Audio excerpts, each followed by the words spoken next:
Today we're rating custom Magic the Gathering cards. Let's see if anyone can even make a remotely playable card instead of making it absolutely broken. We're gonna start off with double negatives. Sasha Necron. This is a red, black, 1 generic, 8/4 demon. It's got the mana cost and the power and toughness like something invented in 1994. Now, it's got Menace and Trample. Oh, the menacing part. It's not going to be easy to block that 8/4 creature. And then if you block it, it tramples over you. Double red, counter target spell targeting Sasha Necron as if it didn't have can't be countered. Of course, this is one of those classic cards where, like, if you try to beat me somehow, I got the trump card to beat that card. Oh yeah, it says can't be countered. Well, now it can be countered because Sasha Necron says it can counter. I don't think that's even I don't even know that would work. I think it has to be something like exile target spell. Like, can't we just have exile target spell? That gets around uncounterable stuff. To say, like, counter it. It'd also, I think, have to say something like remove target spell that says can't be countered, loses it. Counter target spell or something like that. I don't think the wording on this is quite correct enough. And I also think people just should exile the spells or redirect or, I don't know, bounce back the hand. Everything except the wording of this last thing is good, but I got to disqualify it because of that last wording. It's too strange. Oh yeah, like, my creature is indestructible, and you know what? If your thing says it can exile, destroy, it doesn't do that anymore. All right, now does that hit our new bingo card created by Ferginka? Is it more than a 10/10? No, new creature type, it was a demon. We have not hit the 3-hour mark. Another haste plus menace. What was this? Was this haste plus menace? It was menace and trample. We were close. Did not search Reddit. Words 5+ in card type. Chaos ensues. Recycling old mechanic. Too much X. Waifu card 15 mana. Superchat Majra series is probably going to happen. Learn grammar. Discussing the rules. We did this already. Oh, I think we discussed the rules. I think the way the rules work, this card does not work so well. It's just not worded properly. Improving a card. Unusual casting cost. Can't read cards as usual. That's so specific. You can't get rid of this card. What is that supposed to mean? Okay, I think we have something like this. Oh, and it's a waifu card. It's also a waifu card. All right, you're right, Benjamin Berkeley. You people are on it. You're just on it. You see waifu card, you cross off on the bingo card. To the freebie section with Introvert. This is a green 4 generic 10/10 creature. Introvert has -X, where X is the number of creatures on the battlefield other than Introvert. So you are more powerful when you are by yourself. The more crowded the space gets, the weaker you get. You feel powerless in a crowd. Yeah, that's cool. It's like a weird Death Shadow almost, but you don't have to, like, look. It's all creatures on the battlefield. There's only one creature on the battlefield. This is a 10/10 giant. You like that flavor. Some people are gonna resonate with the Introvert. I have a feeling they're gonna resonate. All right, we definitely hit the bingo card though. I think there's more than 10/10. Oh damn, this is equal to a 10/10. And it can only get smaller. Okay, so I don't think it hits anything on this bingo card. All right, that's a cool card. Do we have any super chats? We've got small super chats. Big super chat series we will see after the sponsored segment. To start off, Will Anderson's Caverns of Voles. If you want to be part of the show, I have in my description a route to how you submit cards, donate, give a title to your cards. I'll look it up on my Discord, and you can borrow the show. Cavern of Voles is a land, tap for a colorless. If this mana is spent to cast a bat, a mouse, a rabbit, a rat, or a squirrel card, or a squirrel spell, untap target permanent you control. Oh, so you get like a discount over here. I cast a dirty rat, I get Cavern of Voles untapped, or something else. That's actually insanely strong. Pay 1, tap, create a tapped 0/1 Vole creature token with tap 3, untap bat, Mouse, rabbit, rat, squirrel, or vole creatures you control. Destroy target non-basic land. Create, and it has that ability on it. Okay, I think that's broken. I think that's a little much. So basically, for 1 mana and tapping your cavern, your bat deck, your rat deck, squirrel deck, it's just tap 3, blow up lands. That's insane. That is so punishing. I don't know how to make this fair. I have no idea how to make this fair. You could, I think it was already pretty pushed with this first ability, because you can, as you play rats, you get like a discount. You can keep untapping your Cavern of Voles. Yeah, exactly. Land destruction for no reason at all. Every turn. I mean, like, if your opponent's behind, they are just dead. I mean, it's over. You can call the funeral. Call the funeral home. I got a body. It's my own. Just use Strep Mine of Conduit of Worlds. Hey, that's Lands Kindred. But if you want to play Rats Kindred or Squirrel Kindred, this is how you can equally blow up all the lands. I mean, this would be like the main tutor target in like any deck. I mean, it's just absolutely insane. Nova says, I want to check. Are we okay to dono the equivalent to 20 bucks? Am I good to adjust for currency conversions? Yes, you should be fine. That's okay with me. I think Winter Fox does the same thing anyway. Just popping in, say hello, have a great show. We were having a great show. Okay, this card, absolutely not. That's too strong. It's insanely busted, but does it hit the bingo card? Too much X? No, I don't know if it hits anything here. Is Vole a creature type? I don't know if Vole is I've never heard of Vole. It might be that. If anyone can verify if a Vole is something. Super chat just to complete bingo? That doesn't make any sense. Oh yeah, send me money to make a bingo. 5 words in name. That's so specific. No, I don't think we got this. I don't think this hits anything. Okay, to the freebie section. Okay, Want Not. This is a 2-mana enchantment. Whenever you discard a creature card, Want Not deals 2 damage to each opponent. Oh, it's like Waste Not, but for damage. Whenever you discard a land card, add double red. Isn't that the same thing as Waste Not? Whenever you discard a non-creature, non-land card, exile the top card of your library. You may play it until the end of your next turn. This is a banger card. It's basically the virtual cycle to Waste Not. I would like to see a series of this. And I'm really curious how they'd make the blue one. The blue one probably has to do with drawing cards. You discard a card, you draw 2 cards or something like that. That's got to be like complete. That would be pretty broken. It'd probably be like if you discard a card, you could draw a card. It doesn't feel very blue though. Although it's possible, you know. What's called Windfall does something like that. Majra series is free. Yeah, well, we still have to see the Majra series. We assume it's free. Okay, that's a cool card. I don't think it hits anything on the bingo card. This is going to be hard. Haste Menace. Nope. Not crazy. Not unusual casting cost. All the regular stuff. Elixir! Sorry, hold on, no.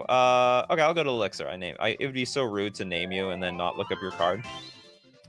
You've got Current Channeler. The Current Channeler is a blue Merfolk Wizard. All right, you've got my attention. It's a 1/1 creature. Well, that's rough in today's metagame. Very, very rough. When Current Channeler becomes tapped, you may tap a creature an opponent controls. That's cool. Whenever Current Channeler becomes untapped, tap another untapped creature you control. Whenever it becomes untapped, tap another untapped creature you control. That's terrible. Why would I ever want to do that? How does this work? If it becomes tapped, I may tap a creature opponent controls, but then when it untaps, I gotta tap one of my creatures? I mean, it's legal, but I would never play this.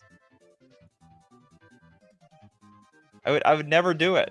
What is Reddit search? If someone doesn't understand how the system works, you're supposed to donate cards to my Discord, or you submit the cards to Discord, then make a donation. Some people are like, well, I didn't know the Discord existed. I just posted it on Reddit. I'm new here. I'm new. Cut me some slack. Oh yeah, we cut a lot of slack here.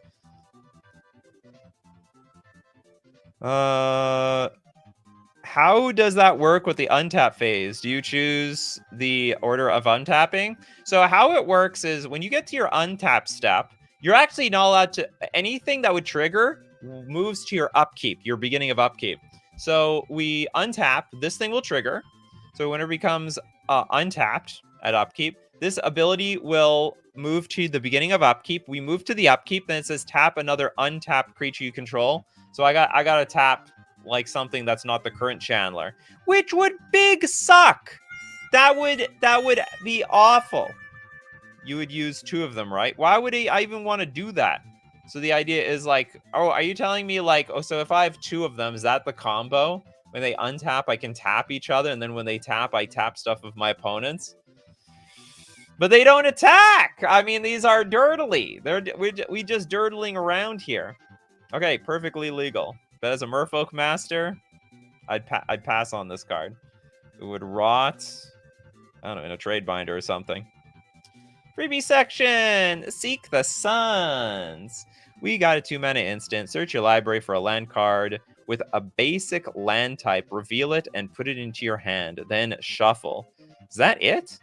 It's just instant. Search your library for a land card. Isn't this just like basic land cycling but worse? I guess it's any basic land. All who have visited another plane can feel the pull of the blind eternities. Passes. Honestly, not a particularly amazing card. We done need burgers. The pie violation. You get violated by pie? Does this card have the most egregious violations of the color pie? Oh, okay. Then if not, then what would be your suggestion? Oh, honestly, I'm not a color pie judge. I don't know anything about the color pie. If you told, there's some things that feel awkward to me, but I don't know anything that is a complete violation. Oh, Badgers. Is it Badgers? I keep saying we done need burgers. maybe that, yeah, we done need Badgers. You know, when we first did this show a long time ago, I misnamed everybody. And then that was just their name for a long time.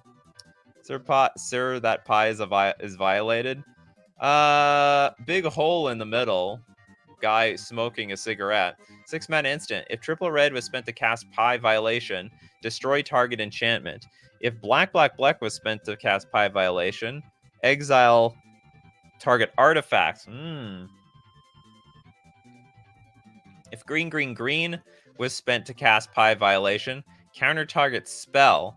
If white was spent to cast pie violation, draw 4 cards, and then if blue was spent to cast pie violation, destroy target land. Okay, I think the 2 that are undisputed color pie breaks are the red and the blue. And the white, I guess. Yeah, just draw 4 cards. That would be a color pie. The green and the black, not so clear. I can't remember. Does green counter anything? Maybe they don't. Maybe they give hexproof, which feels like countering, but it's not actually countering. The black one actually still feels like it could be a black card. If you pay enough mana and enough life, black can get rid of artifacts. That goblin looks like a shady merchant. Oh, that everything looks shady in this picture. Sage is a huge fan. Hilarious card. National Lampoon's MTG American Color Pie. So shouldn't this goblin be in the hospital or something? If you get my drift. There is 1 green counterspell that counters something that targets your stuff. Okay, so I think that one's fair. How can we make this black like a strict color pie break? I don't know. Maybe exile an enchantment? Because I know black has a lot of room, has some room to deal with artifacts, but has way less room to deal with enchantments. Or maybe black doesn't bounce anything. Like, triple black, bounce, target, land, or something. Like, I don't think black has any bounce. Well, black has tons of life gain. Have you ever heard of drain and gain? Have you ever heard of, I can't remember. Drain life? It's like literally called drain life. It's got the drain and it's got the life in the title. Anyway, I see what you're going here. It's a pretty cool card. Oh, you have double these. I forgot. For 6 mana, you can like get a pair of those. That card already exists in Strixhaven. We had in Environmental Sciences. Pay 2 sorcery, less, and search your library for a basic land card. Reveal it, put it in your hand, then shuffle. You gain 2 life. Oh, so for this last one, already exists. So we know this card is printable. Black literally does anything you want it to. I don't know if it bounces anything, right? I'm voting the black thing is like bounce target land for 3 mana. I don't think black bounces. I don't think they have any boomerang effect, but interesting card. Freebie section. Moses. Did Moses part the seas? I can't remember. I don't know the lore to the Bible very well. The red 2/2 human. Tap destroy target mountain. Create an island token. When Moses taps himself, exile him. Exodus 17. I guess if you know, you know. If you know, you know. Moses slapped back then. Moses was bussin'. He did. Let my people go. Did it require destroying a mountain and exiling himself? Create an island token? Is this like before that? I think, hold on, no. Is this when like Moses just like ended up going in the middle of nowhere with everyone for like a billion years? Bingo alert! Sasha, first card, also hit the top right corner. 4+ the same color in mana cost. Oh, interesting. 4+ single color. Oh, you're right, actually. For Ginka, yeah, that first card. Yeah, it was red, red, red, red, red. Okay, so did we learn anything? Is Moses a creature type here? Is there anything new about Moses? Legendary human. Recycling old mechanic. Is there anything new here? Destroy target mountain. I don't think destroying target mountain is a mechanic. More than a 10/10. Another haste menace. That's so specific. Super chat just to complete bingo. Learn grammar.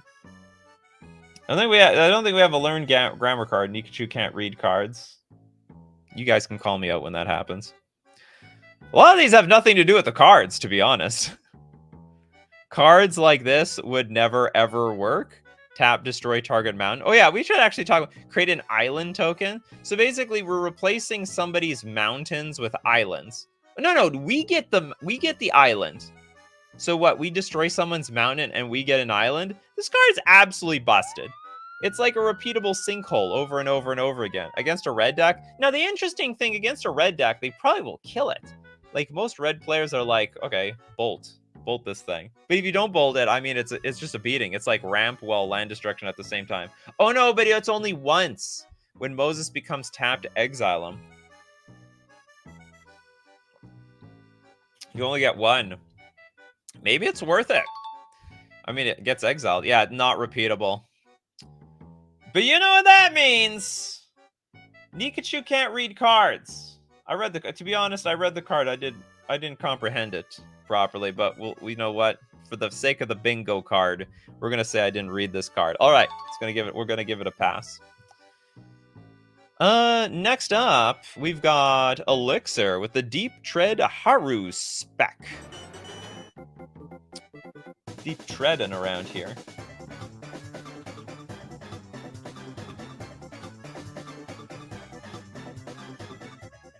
This is a blue 1/1 Merfolk Cleric with multi-kicker of a blue. And then when Deep Tread Harusbeck enters, create a 0/1 blue fish creature token for each time it was kicked. What's up with trying to make Merfolk 1/1s? The word is on the street. Nikachu's looking for a 1/1 Merfolk. I am. But with 1 toughness. Has anyone heard of Renin 6? Anyone heard of Orcish Bowmasters? They are the bane of my life. But this has multi-kicker of a blue, so we create a 0/1 fish token for each time it was kicked, which is good in the long run. For a blue 1 generic tap, sacrifice X fish, scry X, then draw a card. Very interesting, but again, very dirtily. Easy print for sure. Personally, would not play it. It looks a little too dirty. I think I don't play it. Maybe I'm wrong. Maybe I can play this. I create a fish army late in the game. Just for a blue, just put out a bunch of them fishies. Looks good. It's just a theme for today. Usually don't do Merfolk. Hey, I'm a Merfolk fan. I'm a self-proclaimed Merfolk master. I'm all for seeing the Merfolk today. We got the Cloud Rifter, a white, 1 generic 3/1 elemental. It's got flash, it's got flying, it enters, choose one, as if it didn't have enough abilities already. Scry 1, draw a card, it replaces itself, destroy target enchantment, exile any number of target player's graveyards, target player gains 5 life, and you can evoke it for 2 mana. That is pushed to the rank with this card. That's insane. And you can also get it out and play for 2 mana. That's just absolutely nonsense. Is it a flying whale? Oh, I guess you're right. It is a whale. It's passive value generation. It is just absolute super value immediately. The draw effect is too much for a white card. Yeah, that's true. Yeah, that's a complete color pie break. Unbelievable. How many more abilities do they want on this thing? We got 1, 2, 3, 4, 5, 6, 7 abilities. Get it out of here. A little too strong. Modern Horizon 6 power level. It's probably coming faster than we think. We done need Badgers with Lightning Fork Fling.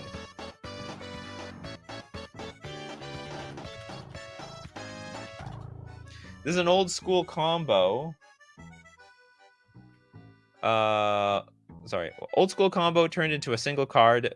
Does it seem met in 2024? Or is it still too busted to print? The choice will be ours. 6 red mana and a 1 generic for a sorcery. As an additional cost to cast this spell, discard 2 cards. Create a 6/1 red elemental creature token named Ball Lightning. It's got haste and trample, and sacrifice this creature. It deals damage equal to its power to any target. What? Sacrifice this. It has haste, trample. Sacrifice this creature. It never had that. Deals damage equal to its power to any target. And at the beginning of the end step, sacrifice this creature. If an activated ability of a Ball Lightning you control would be activated this turn, copy that ability. You choose new targets for the copy. How the hell does this work?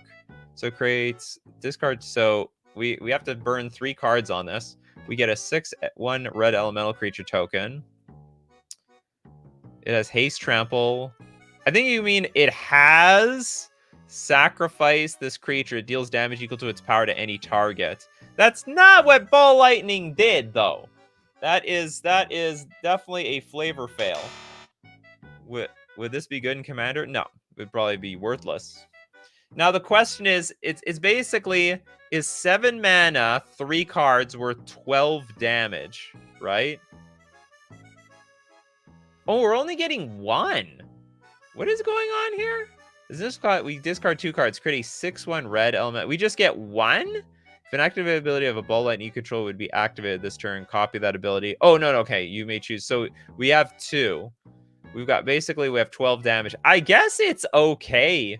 12. It's basically exchanging 7 mana, 3 cards into 12 damage. So it's 4 damage a card. It's interesting. If you can get that much mana, I think it's fine. So it does 6 damage, then you sacrifice it for 6, then you copy the 6 for 8. So it does 6 damage, then you sacrifice it for 6. Oh, it has just sacrifice. You're right. Okay, so actually this card is getting more dangerous the more we reread it. So effectively, I think, okay, you only get 1 6/1. So you attack, you deal 6, then you can sack it for an additional 6. You can copy the ability, so we deal 18. I think it's still okay, because remember, like, it's vulnerable. I think it's vulnerable to removal. You can save 6 damage. It's hard to tell. It's actually a little hard to tell.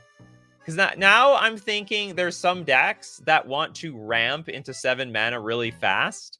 Like Ritual, Lightning Fork Fling, discard 2 cards, and hit you for like 18 damage. It's a lot of damage, especially in 1-on-1. 18 damage. Okay, you know what? I'll tell you how I fix this card. Don't give it the stupid sack the creature, deal 6. Just say, put 3 6/1 Ball Lightnings in play that can attack. I think that makes the card fair. None of the sacrifice you choose, and then you double the thing. Just 3 6/1s, haste, trample, make your opponent deal with it with blockers. So it's like a 3-in-1 on ball lightnings, okay? And I think that would work. But as designed, I think it's a little weird and janky. 7 mana with specific colors and also 2 cards is totally fine. Some specific colors. Well, the thing is that I don't know. It's hard. The math is different if you copy this. No. Oh, you mean copy the entire card? That's possible. You can use the return the favor to change the targets of the damage. This card could literally say win the game and you would still never cast it for red. No, you can. There's a lot of decks out there for that exact amount of mana.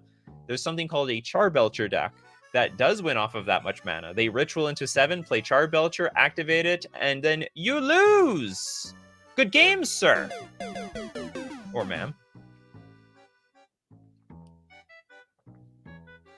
So actually, there's a lot of combos that if you get the threshold of mana, you would win. Anyway, so I'm gonna disqualify.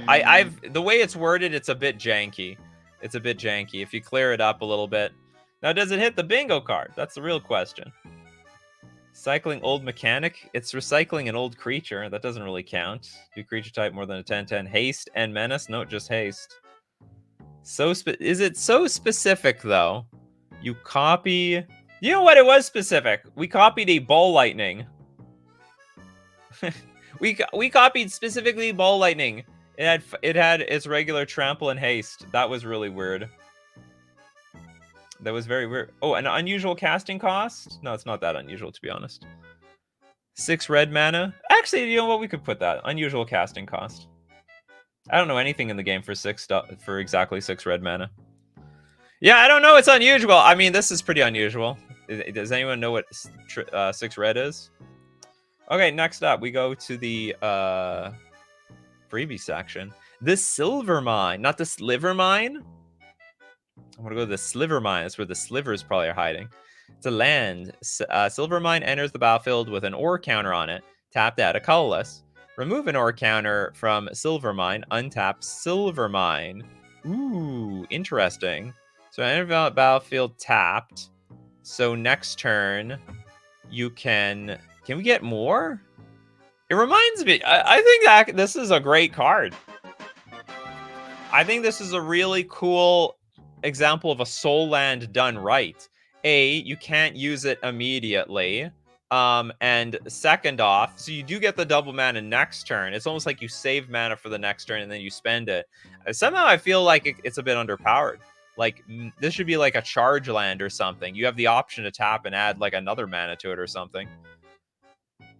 2 breakable? Oh, come on. Come on. Any counter can be proliferated. Then do it. So here's the deal. Like, then you can't make use out of this card in the earlier portions of the game where the soul lands would be the most dangerous. Like, if you want to proliferate, like, you can't. It comes into play tapped. Okay, then what? You have no mana for anything. So at what turn are you starting to proliferate? And by the time you start proliferating, then that means you weren't using this on the earlier portions of the game. I think it is actually very fair. And by the way, it only has 1 ore counter on it. You cannot use that ore counter until you proliferate. Lifeage a little bit behind on the chat. 1 ball lightning with triple strike. That's basically what it was. Orcish Mine uses ore counter, so it has synergy. There we go, Jasper. We're going to bring back the Orcish Mine. You know all about the ore counters. Okay, I like it. I'm passing this card. It's Nikachu, MTG approved. The Michi, Lore Keeper. Lore Keeper Nia.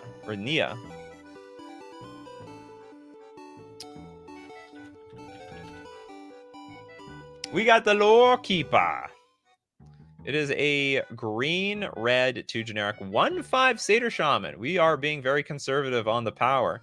Enchantment spells you cast cost 1 less to cast. Each enchantment card you own that isn't on the battlefield has Madness. Ooh. The Madness cost is equal to its mana cost. Then for a red and a green, tap, discard a card, draw a card. If you control 3 or more satyrs, draw 2 cards instead. So just for an Enchantress deck. We're trying to buff up Enchantress. And what's interesting, if I understand this correctly, the discount is not going to apply to your Madness cards either. So that's interesting. So this is just a way of like discard enchantment, but cast it instead. And then you just keep drawing more gas. To be honest, Enchantress decks, I think they have all the card advantage they could possibly want. Maybe not in Commander, but I know in the competitive formats, Legacy, Modern, the problem with Enchantress decks is not card advantage. It's actually just doing things early on in the game, because it's usually, they're pretty like clunky decks for the most part. So I think if this card helps buff them up, I'm all for it. Well-designed card. Also, there's a lot, Satyr Enchantment, and the discount applies because you cast it. Discount applies because is that how Madness works? It's specifically set in the Madness cost is equal to its mana cost. So when it says enchantment spells cost 1 less to cast, that also applies to Madness costs. I didn't know that. I guess that's true. Madness says you cast the card for its Madness cost. Majra, as a fellow Enchantress stan, says this slaps. That is a slapping card. All right, we're going to take a look at more custom Magic the Gathering cards, but you know what we also have to take a look at? We got to take a look at our sponsor today, FusionGamingOnline.com. Oh, the website's still down for maintenance. Are we still down for maintenance? Are we going to come back? My favorite place to buy my Magic the Gathering cards. You know, you can not just Magic the Gathering. You got Pokemon, you got the One Piece, Yu-Gi-Oh, Flesh and Blood. They deal with it all. And if you want to buy, if you want to support the channel, you like supporting the channel, don't you? Well, shop at FusionGamingOnline.com and also use coupon code Nikachu at checkout to get 5% off all your purchases. We're also going to thank Mana Traders, the premier place to rent Magic cards online.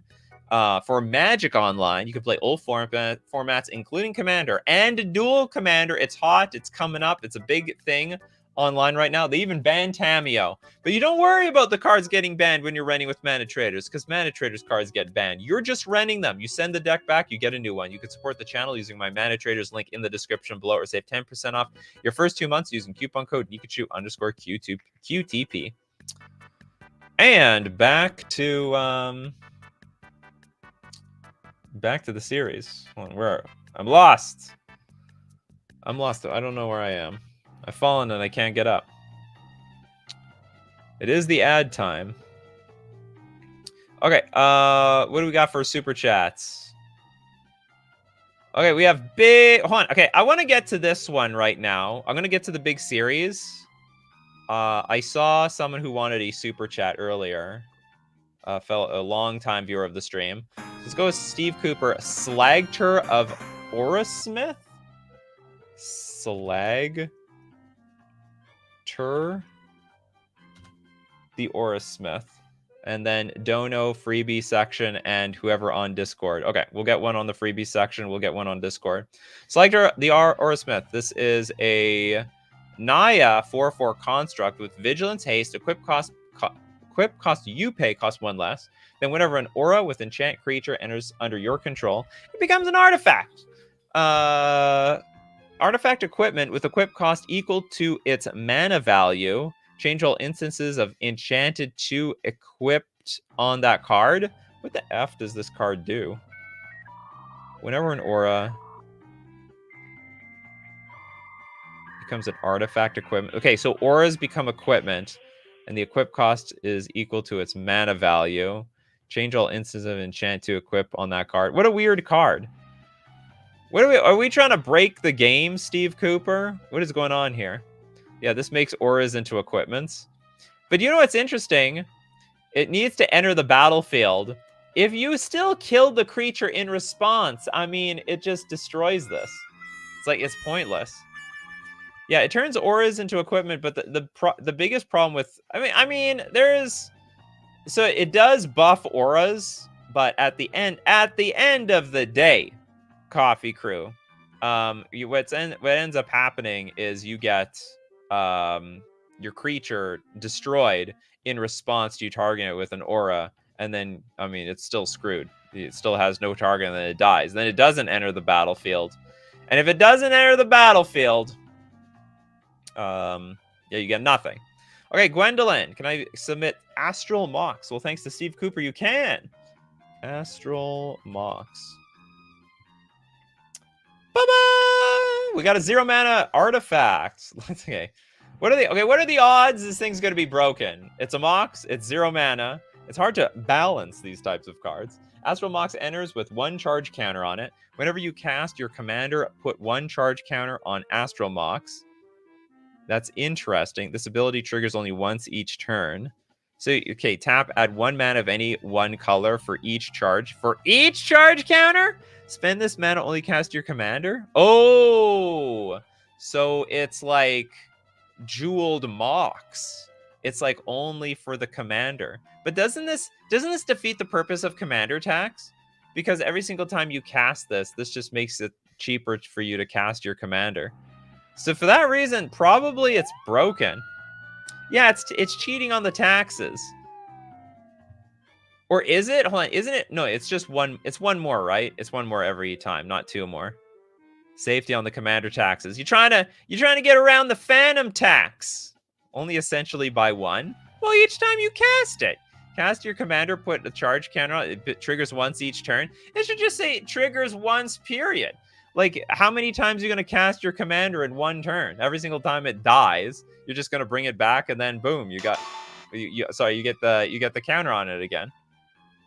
Commander taxes 2 each, so it's still taxes. Okay, so it's still taxing, but it reduces the taxes. Tax evasion. IRS is coming. Coming for Gwendolyn. Well, okay, what do you guys think? Is the proliferate make your commander free? Oh yeah, that's right. A lot of you have experience with proliferate. I don't. Is proliferate like the most broken mechanic in Commander? You all you all come across to me like that. Does this hit our bingo card at all?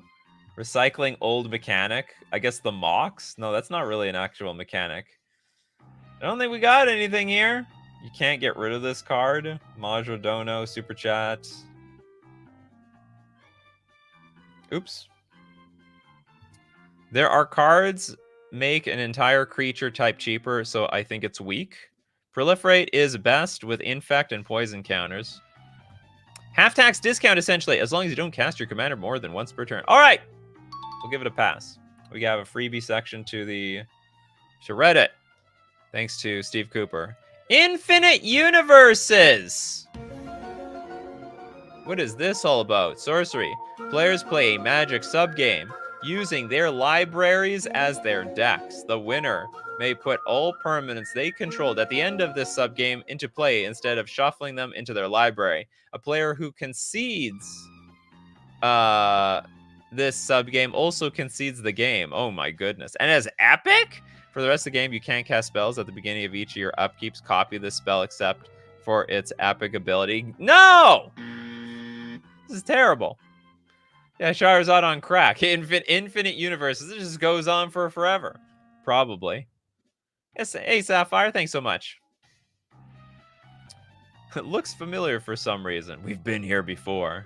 In some alternate universe. Okay, buzzed for sure. Okay, let's get to our we have a lot of series of cards here. We've got Winter Fox, the Cyberse Zone Set 1. The set lies on the opposite spectrum of my Snow set. All right. The Snow colorless set. Cyberse Zone Set 1.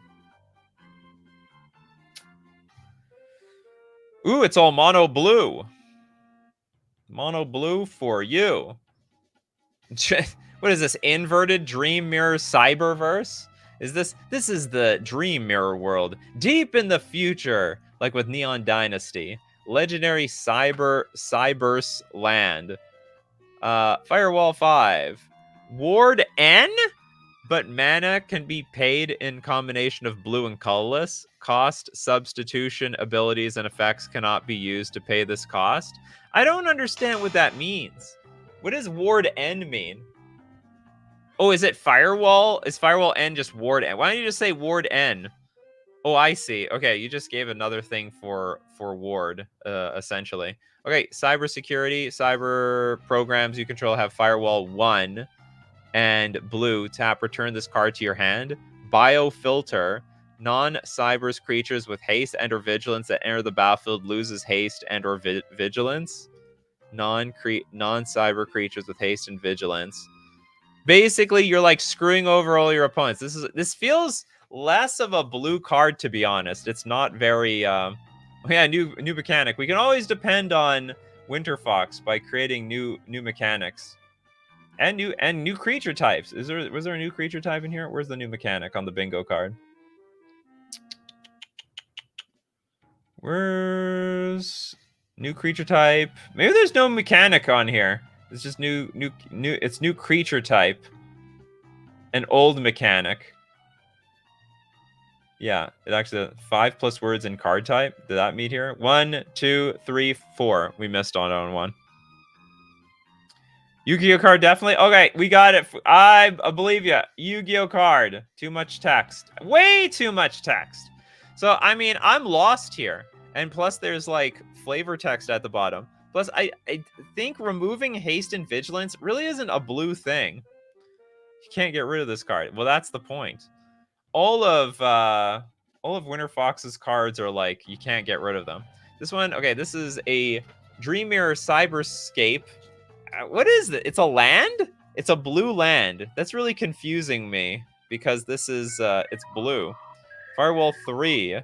Non-Mac Cybers creatures you control gain reach and have +1/+1. It's funny how more fair this card is over the other one. Okay, these are all lands. I gotta say, like, you can't color them blue. Are they like literally blue cards? Blue can alter text of cards, so it's okay color pie wise. But it's got to alter it. It doesn't. They're not like good as an anthem. Okay, this is a colorless blue 2 generic singularity charge reactor. It's got overload. Isn't that a real mechanic? During your cleanup step, you can pay this card's converted mana value to destroy it. This card then deals damage to all players equal to the converted mana value and taps all non-creature permanents. Pretty sure overload mechanic is taken. It's an enchant land, apparently. Shouldn't enchant land be at like the top? Enchanted land gains overload and tap, add blue colorless or colorless. Yeah, overload is already taken. Yes. Cyclonic Rift has overload. We're finding a lot of cracks in this series. What else is there? Okay, if it's an enchant land, it has to be called an aura here somewhere. Like it has to be like land aura land or something like that. Enchant each land should be an enchantment. Yeah, it should be an enchantment aura. So a lot of little mistakes over here. What's the next one? The Cybersec Foundation. So for a colorless blue and 1 generic, it's another enchantment. It's got reprogram. For Phyrexian, blue and colorless, return this card from your hand or battlefield that you control to your library. So we can put it back to... It has to say, like, reshuffle it into your library. Search your library for a cyber program that does not share its name with this card and add it to your hand, then shuffle your library. Oh, it's like a tutor. Enchant land. Enchanted land gains tap. Add blue colorless, then scry 2. Actually makes sense. This actually makes... So it's this really clunky... You even have enchant land on this one. It still should say it's an aura up here. So you have like effectively a 3 mana enchant land that marginally changes what the land does. And then for like another 2 mana and 2 life or 3 mana, it's a tutor. So I can say that this is the only card that makes sense to me so far. Transaction rollback. A blue colorless 1 generic. Cybers interrupt. Also known as an instant. Can we just call it an instant? Pay half your life. Oh my goodness. Target sorcery or instant, except transaction rollback in your opponent's graveyard, and cast it without paying its casting cost. You can exile this card if it's in your graveyard, then pay half your life. Target sorcery or instant in your graveyard, except transaction rollback. What does that mean? Target and I think you just mean cast target sorcery or instant without paying its casting cost. I see. So target instant, target sorcery or instant. This is worded just so really clunky. In your opponent's graveyard and cast it. So for paying half our life, we can cast something from our opponent, which seems very, very high risk, low reward. This is a very, very high risk, low reward. This is looking more and more like a Yu-Gi-Oh archetype or something. I know! This is a Yu-Gi-Oh card transcribed into MTG. Ah! It all makes sense. Interrupt fits bingo board. Oh, old... Well, technically, this is not an old mechanic. I mean, that's like just how an instant used to be. Like, it's not... That's a card type. Is that card type on here? Recycling? Oh, yeah. So interrupt is not a mechanic. It's just a card type that got retired for just instant, effectively. When it says target sorcery or instant in your graveyard and cast it without paying its casting cost, that's a grammar mistake. I think that's that deserves a learn grammar moment. How would we word this thing? It'd be target. I think first off, I think it's usually worded target instant or sorcery. Maybe cast without paying its casting cost or something to that effect. Too niche to be called old mechanic was just playing the game. Okay, anyway, moving on.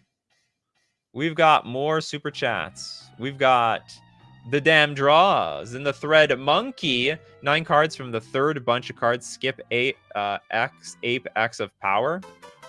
Okay, there's in the thread monkey.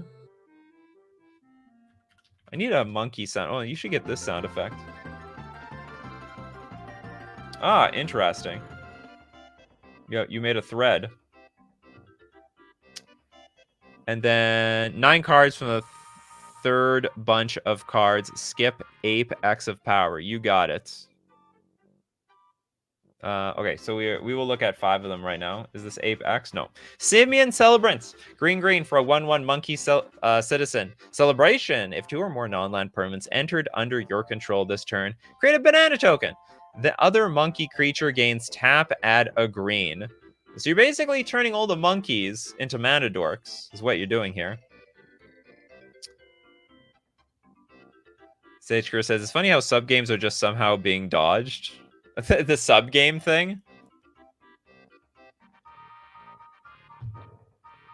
You get 2 super chats. I did give you 2 super chats one day. You know, you can't like donate to the Discord once and then you perpetually get 2 super chats for forever.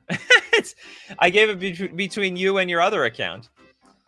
Okay, we have Simian Celebrants. This is a green 1/1 monkey citizen. If 2 or more non... Okay, oh, I read this thing. This is great. It basically turns monkeys into mana dorks. We got Gatherer... Is it Macaque? I think it's Macaque.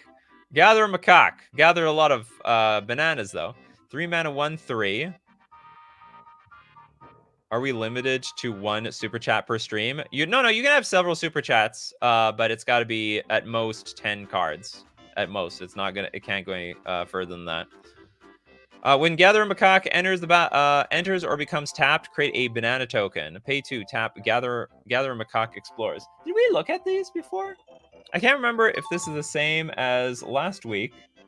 Oh, hold on.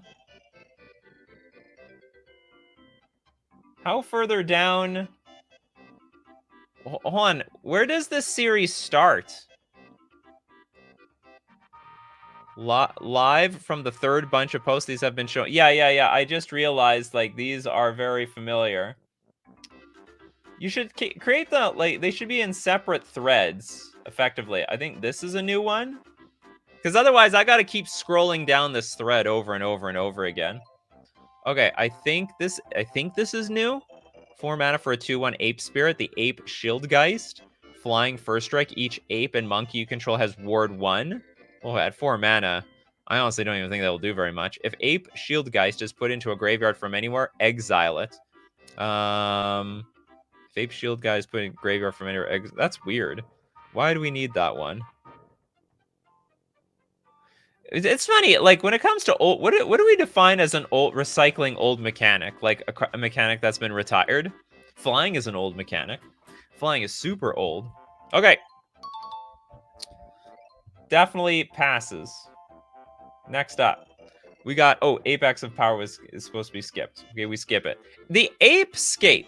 3-mana enchantment. Pay 3. Exile 2 cards from your graveyard. Create a 3/3 ape creature token. That is very, very fair. You could put that in that's starter set fair. Why does it fly? You know what? I actually didn't question that. Yeah, why does the ape fly? Oh, it's a spirit. When you dead, you can go wherever you want. You can go into outer space if you want. Okay, next up. We've got the Ape Shift. It was like Scape Shift or something. Sacrifice any number of apes and monkey permanents. Search your library for up to that many apes or monkeys. Put them onto the battlefield, tap, then shuffle. Oh my god. Is this broken? Is there anything that we can like lean back on as like reference? It's funny. Henrik is like, that's bananas. This is crazy. It's possible there's not many apes in play, but like what are the biggest apes we can put onto the battlefield? Apes and monkeys. A lot of big monkeys coming out of this one. You know what's interesting is that if you have any big clunky monkeys, you can always just discard them to the Apescape. The Ape Shift. Gwendolyn is like, love the ape, love how funny this is. There isn't a similar dog mechanic. Forgot there was a similar dog mechanic. Yeah, apes together strong. Okay, I'll say it passes. It's possible the card is just downright broken, though. Let's not forget, this card could be undisputedly broken. Ape Shot for 3 mana, a kindred sorcery. Ape Shot deals 2 damage to any target, and it's got Simian Storm. When you cast this spell, copy it for each ape or monkey spell cast before it this turn. You may choose new targets for the copy. I imagine this cannot go that far because apes are expensive. And then we've got Corrupted Ape Shifter. The 4-mana star 8 monkey human shapeshifter. As Corrupted Ape Shifter enters, it becomes your choice of a 2/2 monkey creature with Skulk, a 3/3 human creature with Vigilance, or a 4/4 ape creature with Savage 1. Okay, that's got to be... Is Savage an old mechanic? I don't know what Savage is. I definitely don't think it's like a new current mechanic. Old mechanic with Storm. Oh, you know what? That's old. It's old enough. You're right. Recycling old mechanic. Is Savage like Rampage? Honestly, I have no idea. Is Skulk that old? I think they had Skulk like within the last 10 years. 5 words bingo. Oh, is there 5 words? Hold on. 1, 2. Oh, you mean in text box? 1, 2, 3, 4, 5. You're right. 5 words. No, 5 words in name. 5 words in card type. Yeah, we nail quite a few. Got creature, ape, monkey, human, shapeshifter. That's a lot. You can't get any more words in there. It's impossible. I don't see a Savage mechanic. Maybe they meant Rampage. Savage is custom. During combat, you get a +1/+1 and must attack and block available. Oh yeah, I think it was described in the past and we just don't remember. Okay, that's fine with me as well. Okay, next. Okay, we'll look at the second half of your series later, but we're gonna take a look at Nova the Space Wolf. Legend of Runeterra? Is that what LOR means these days? Okay, LOR Demacia Foundations Set 2. Oh my god, you have so many sets here. You're just waiting to pull them all out 1 week at a time. Is this, how many cards is this? 1, 2, 3. Okay. There is another comment for additional context for the new keyword. Also, this is $20 according to Google. I will trust it. Okay, so we're going to look at 5, then 5 later. Okay, we got On Guard! I don't think this is enough for all of them, right? Because these are doubles. Remember, duplicate cards basically are 2 cards in themselves. 1, 2, 3, 4, 5, 6, 7, 8, 9. I don't think... There are so many cards here. What the hell? Oh, hold on. What am I doing? Okay, set 2. Okay, this is set... Okay, this is set 2. Gotcha. Okay, On Guard. White instant. All creatures you control gain Challenger until end of turn.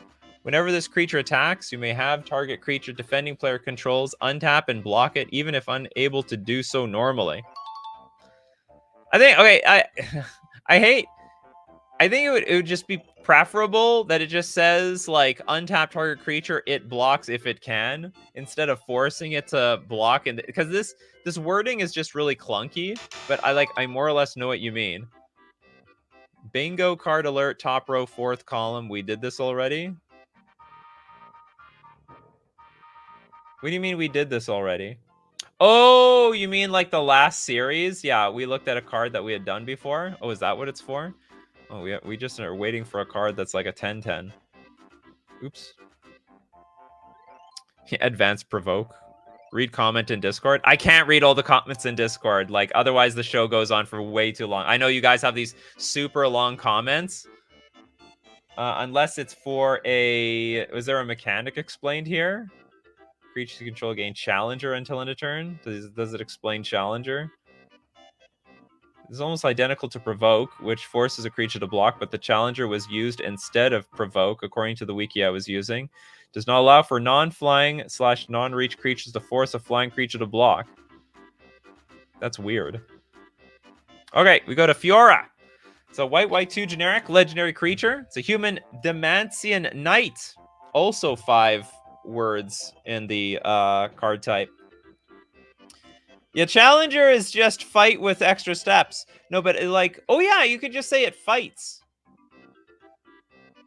That's a good point. It's just have the creatures fight each other, which is nothing wrong. I think white should be able to fight things. Makes some sense.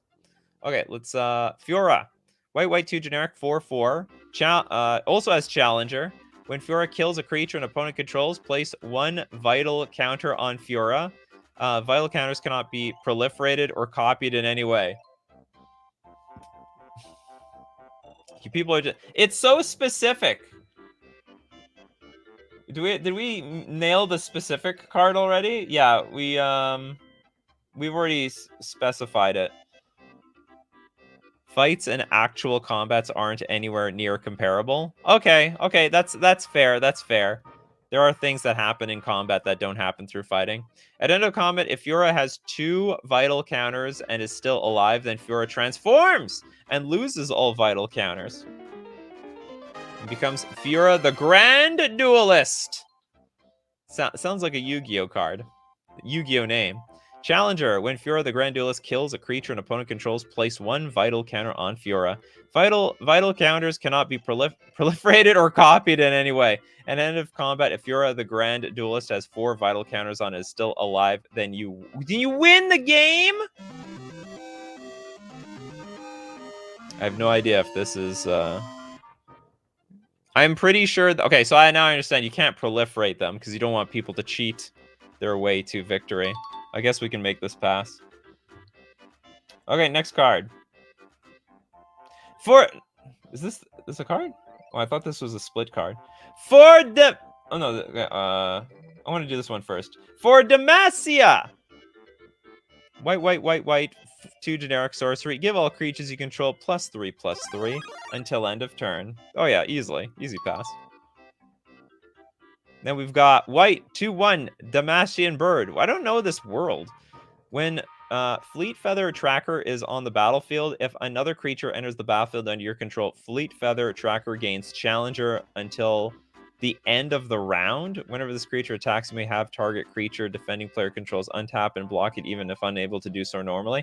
I think what you mean, if by round you mean end of turn, if another creature enters the battlefield under your control, Fleet Feather Tracker gains Challenger. I think you just mean until end of turn. Yeah. Until the end of the round? What does this mean? Jen? Yes, there is another guy. No flying. it's a bird that doesn't fly. It's a penguin. Even though it looks like it might be very low to the ground. It can't fly. It just swoops. It's a swooper. Yeah, that's funny. That's a bit of a flavor fail.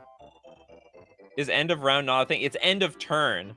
We call it end of turn in this game. Okay, anyway, I can give this card. I guess I give this card a pass. Okay, that's funny. It doesn't fly itself. That's absolutely hilarious. Next super chat. So we'll look at the second half later. For Paths of Life with Paradox World 2. Part 2. Paradox World. Let's go to part 2. Copy all the things. I have some bad news for everybody. Probably by next week. What is this? Oh, you donated $6. Okay, we'll look at it's such a weird denomination. The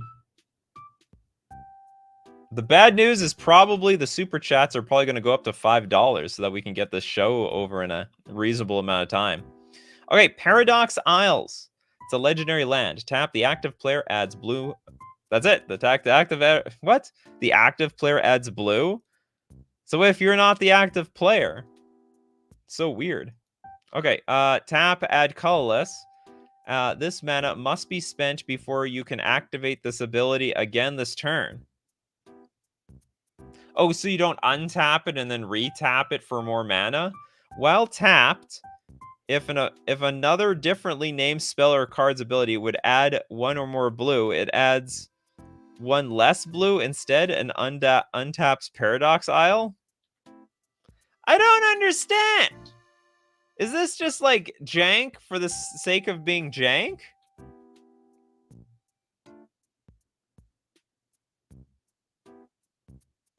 I feel like there should be a bingo for everything being legendary for some reason. Oh yeah, like what, everything in somebody's series is legendary?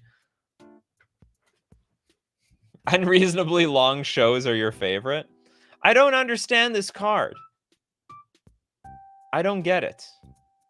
Well, I don't even think you take mana burn. So it's like, if I tap an island for blue, it just doesn't have blue, and I untap this thing. Is it like some means of building up like colorless mana? I mean, okay, whatever. It's a pass. I don't see how it's broken or anything like that. Blue siphon, essentially. What is that? Bingo Lurk. Dimension is a new creature type. Oh, was that a creature type earlier? Oh, then maybe we have a bingo. Okay, hold on. New creature type. So we don't have a bingo. But we hit the bingo board. Thank you very much for Ginka. You're on it! What else do we have here? We have a lot of... There's a lot of room here. Oops. Okay, moving on. We got the Bog Lizardkin. 2 mana, 1/1 Paradox Shapeshifter. Wither Changeling with Doppelgang. Pay 2 tap. Target a differently named creature. Bog Lizardkin becomes a copy of that creature, except with both creature types and abilities, and also it gets the same number and kinds of counters currently on that creature. Didn't you submit this card before? It's either you or somebody else decided to make like a clone of thing, but copy the counters type of card, which I think is totally, in this case, totally fine. Replicating Mass. We have 2 mana for a 1/1 equip shapeshifter, living weapon, and changeling. A changeling equipment. Whenever a... Shouldn't the germ get the changeling? Why does the artifact have the changeling? Equipped creature is a shapeshifter in addition to its other types. Also, it gains changeling and +1/+1. Whenever you would unattach replicating mass, create a token that's a copy of the equipped creature before unattaching it. See, I feel like the token should have changeling, not the equipment itself. And also, it shouldn't say like equipped creature gains changeling or something like that. So I don't know if this card works as you're intending it. Does a +1/+1 stay? Also gains equipped creature as a shapeshifter and gains. No, it's changing in +1/+1. No, it's only gets a +1/+1 so long as it's equipped. Oh, I just noticed the equipment itself is sentient, so it's a living weapon plus it actually is a 1/1 at the same time. So now I understand why it's a changeling. Okay, so that actually makes a lot of sense. Would it create infinite tokens? Probably not. Whenever you would unattach replicating mass, you'd have to pay 2 mana for every token, right? 2 mana to duplicate a creature seems broken as F. You think this is broken? How broken?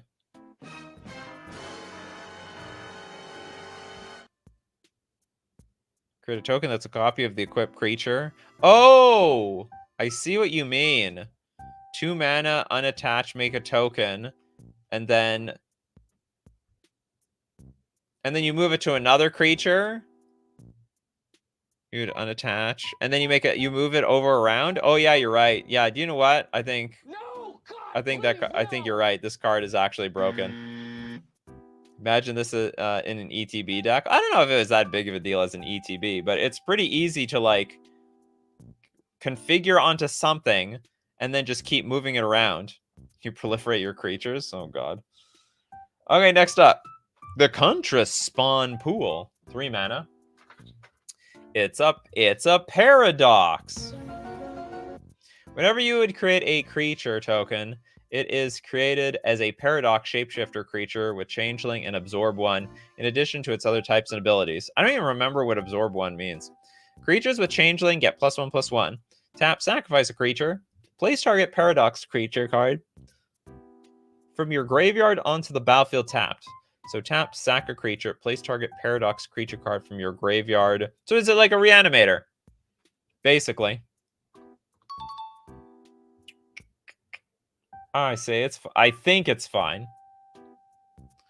And we got Refractive Dust Field, the 3 mana instant paradox. Shapeshifters are indestructible this turn. So you have your own, like, what is it called? Teferi's Protection. After resolving Refractive Dust Field, place it on the battlefield tapped as a paradox land with the following abilities. What? So it's ramp 2? Tap. It's like, how place it on the battlefield tapped as a paradox land with the following abilities. Tap, add red or black. I think you have to have something like you have to flip it over to the other side or something, because it can't just go on the battlefield and be like an instant. So you can have a Badlands basically, or pay 2, sacrifice Refractive Dust Field, create 2 tokens that are copies of target creature. Also, each copy gets the same number of kinds of counters currently on that creature.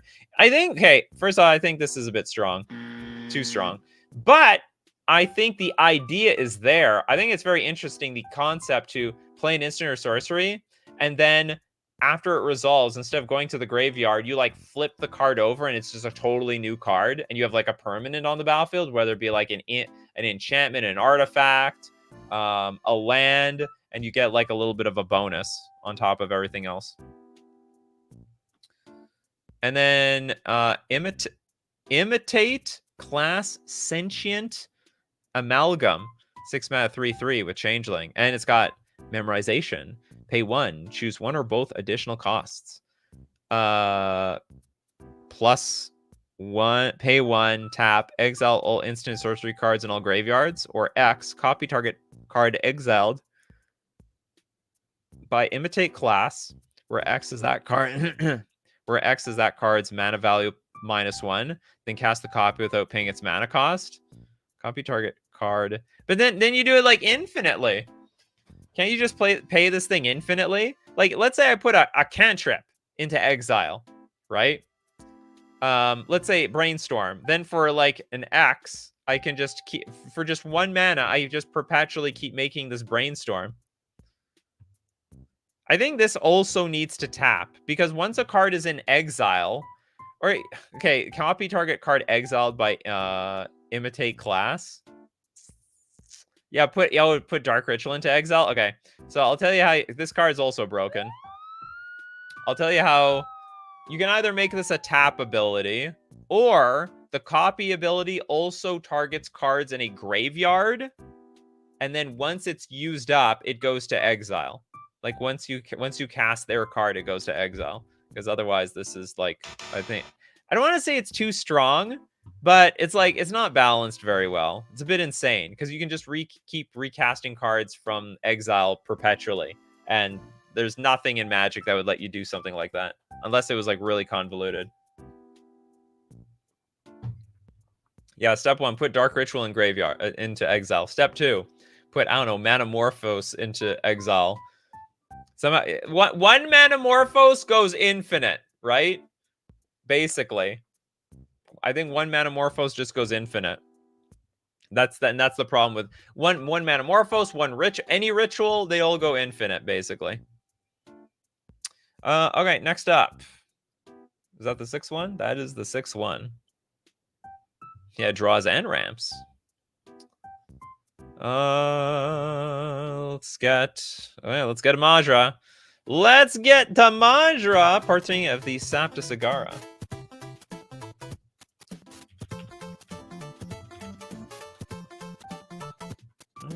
Part 13.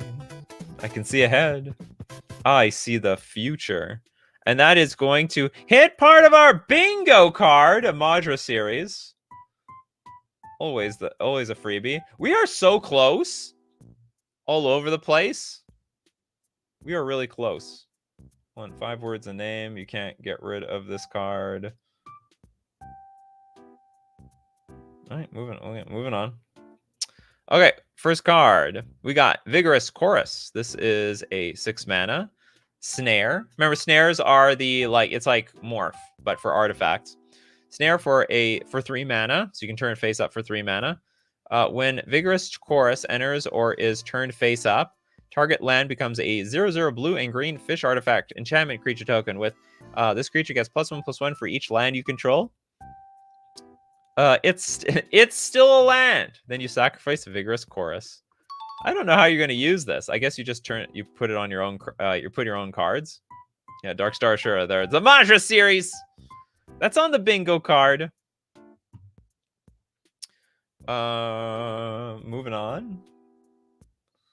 We got the Wave Breaker. This is a green 1/1 Siren Shaman. That is 2 unusual creature types together. It's got a morph of a green and a colorless. We brought morph? You brought morph back, Majra. When Wave Breaker is turned face up, destroy target artifact or enchantment. When you do, gain life equal to the number of lands you control. Tap, turn target artifact face up. But how do you know it's an artifact? Right? What is going on there?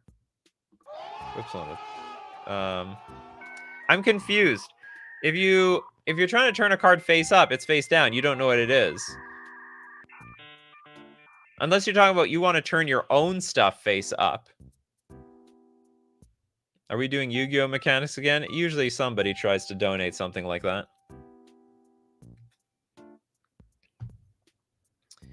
I mean, you know your snares. Does that count, though? Snares are artifacts? Okay, I guess you can turn your own... Shouldn't it just be like tap, turn target face down, card face up? I don't know if that would break the game. It's just that, like, I think the game doesn't know it's an artifact yet. It's just a face down card, right? It's like a nothing.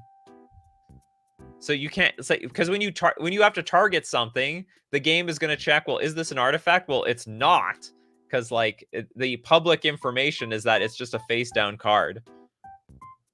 To the game, it's a face down card. So you have to, I think you have to reword this one. Just like turn target face down card face up or something to that effect. I honestly don't even think it would be that broken. You have a 1 mana 1/1, and then you can start moving morphs and megamorphs big time. They are artifacts even face down. Well, to you they are, but not to the game. That's what I'm saying here. Like you can't target your opponent's face down cards with Wave Breaker because you don't know that they're artifacts or not. Or reduce the turn face up cost to 0 or something. Maybe. Nikachu improves a card. Yeah, maybe. I made it legal. Nikachu improving a card. Oh my god. We are one away over here. One away over here. I mean, this is a lock in at this point. We are one away all over the damn place here. Snares are considered artifacts.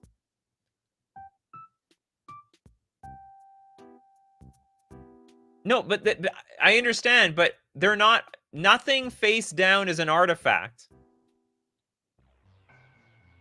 Wait, no? If snares are just like regular. This is a snare, and then you put it face down.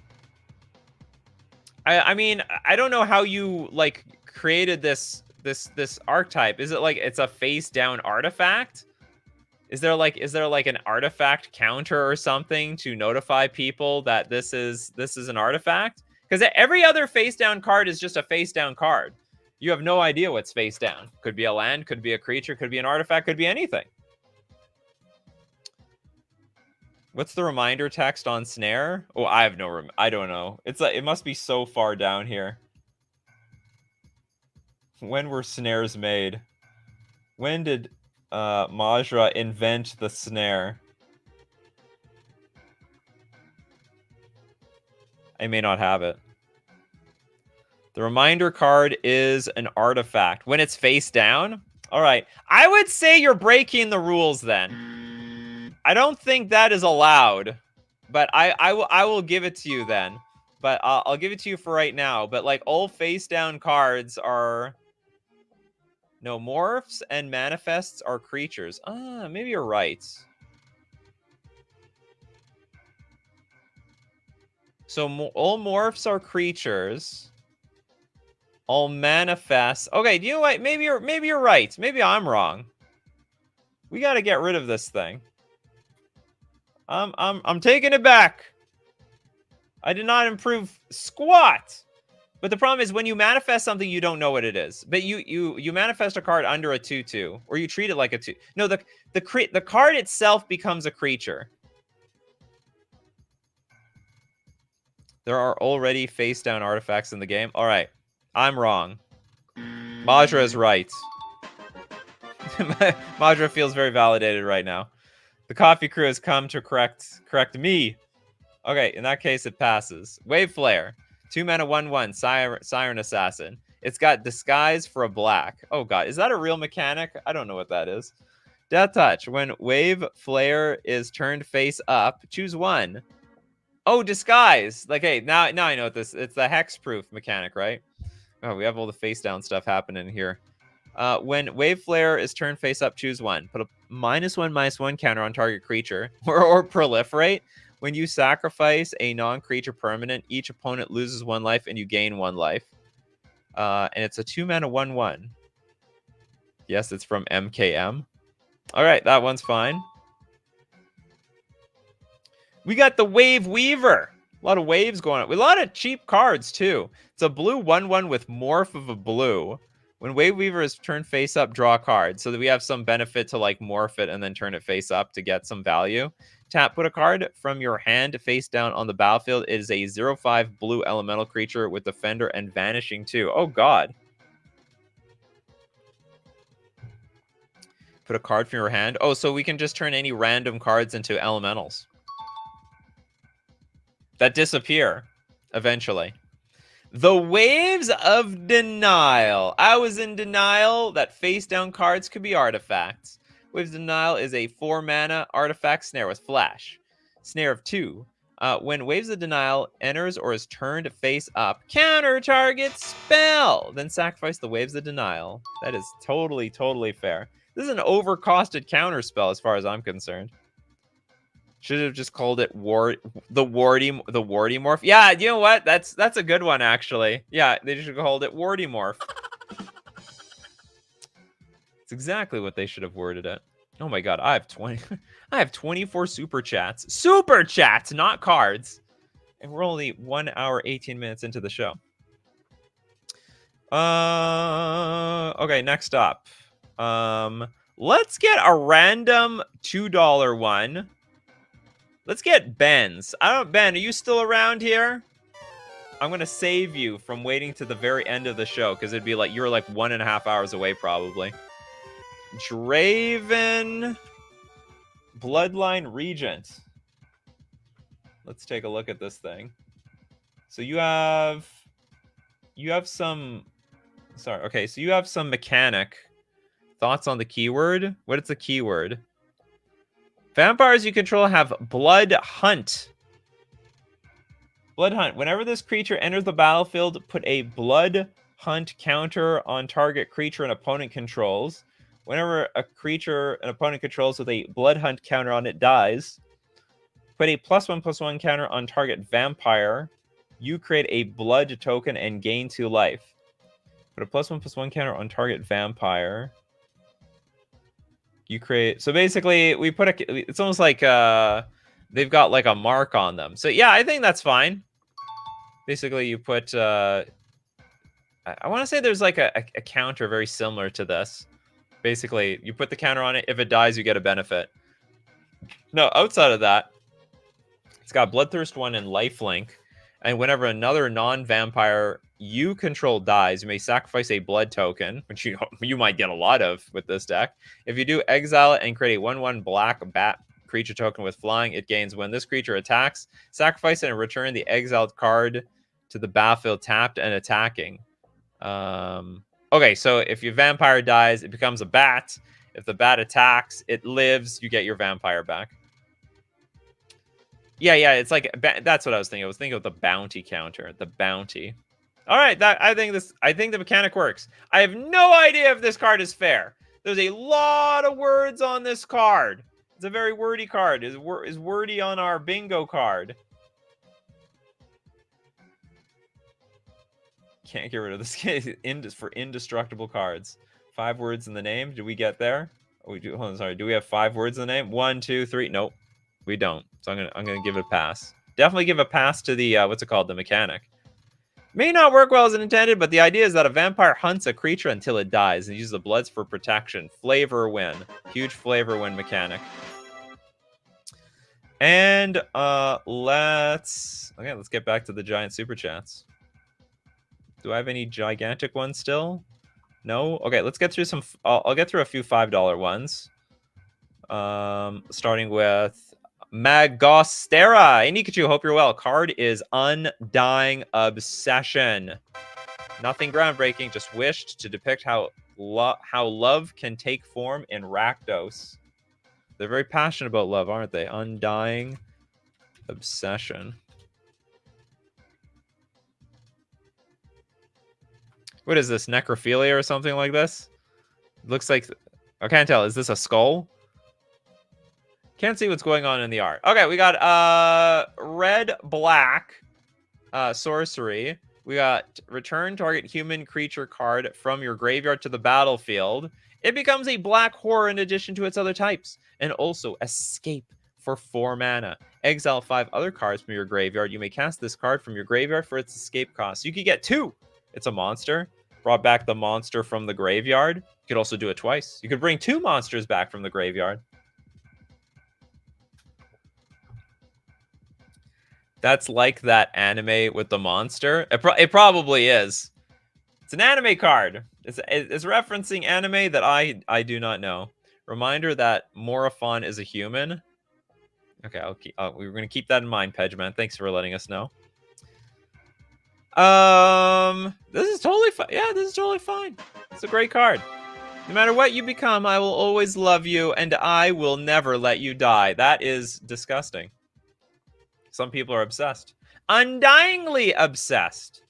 Okay, next up we done need Badgers with the Resolved Stack. Look how fair this card would make the game. Absolutely no one who deserves to be heard would object to this. Resolved Stack.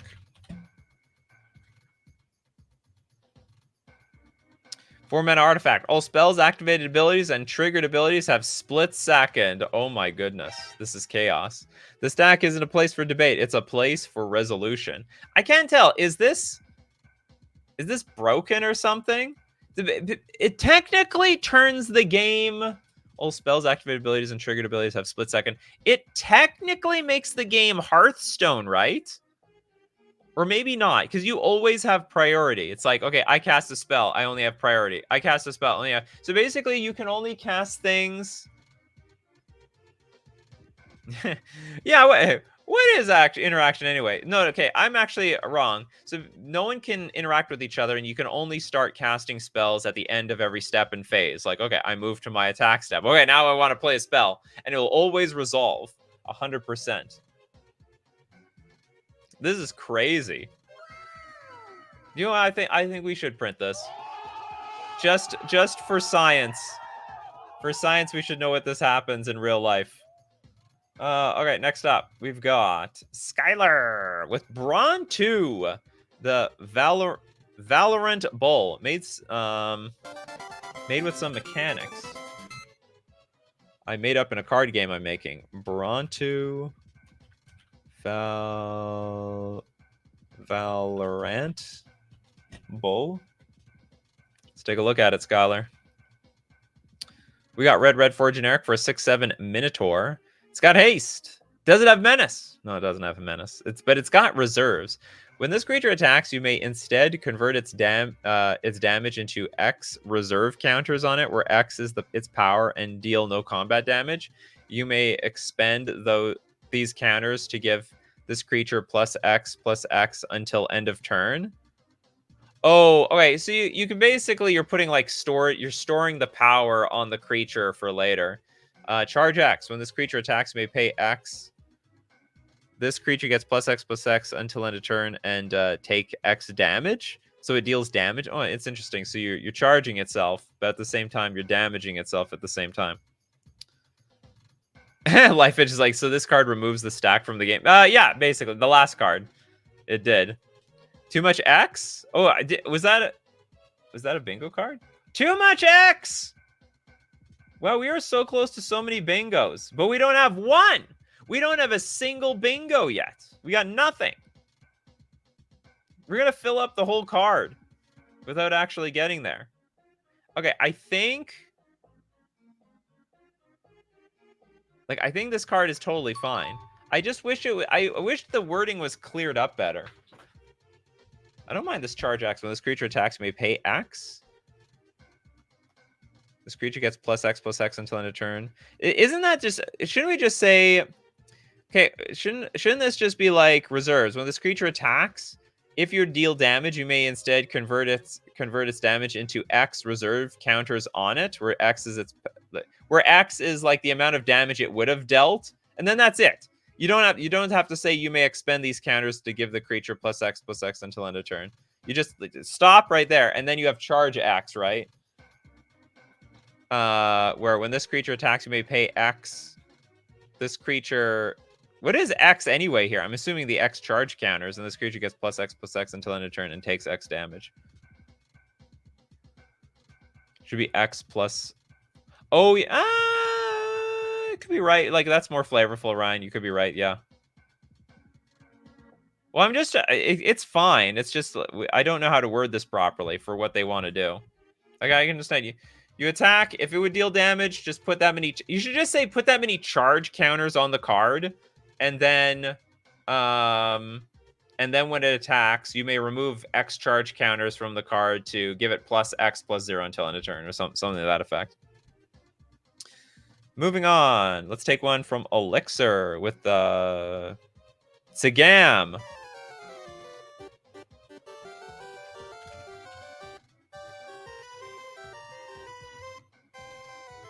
Tsigam the Gatherer.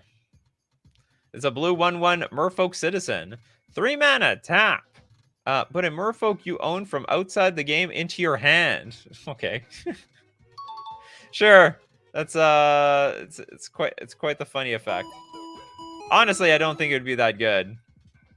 Put a Merfolk you own from outside the game into your hand. Maybe it's better than I think it is. No, yeah, I think I could take it back. It's probably not it's probably very good for Commander.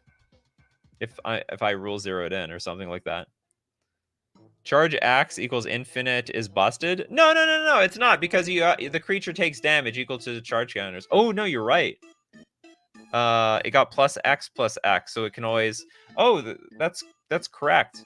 So if it got +X, then it always can suck up the damage that it takes. If we're but the thing is, I think it's supposed to use the storage counters, but I'm not sure. Sigam means magic, or like in another language. Thoracle every time. Usually not good in a merfolk deck. My deck size is pretty big, all right? I don't get down to 0 cards very often. Commander has no sideboard. Outside the game does not mean sideboard.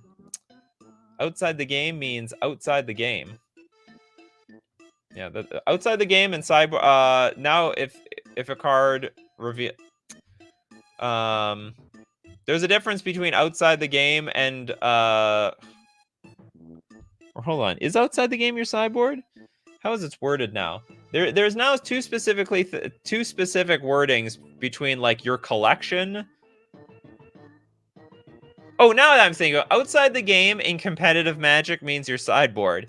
Outside the game in casual Magic means your entire collection, whatever you want. It actually specifically says so in the rules.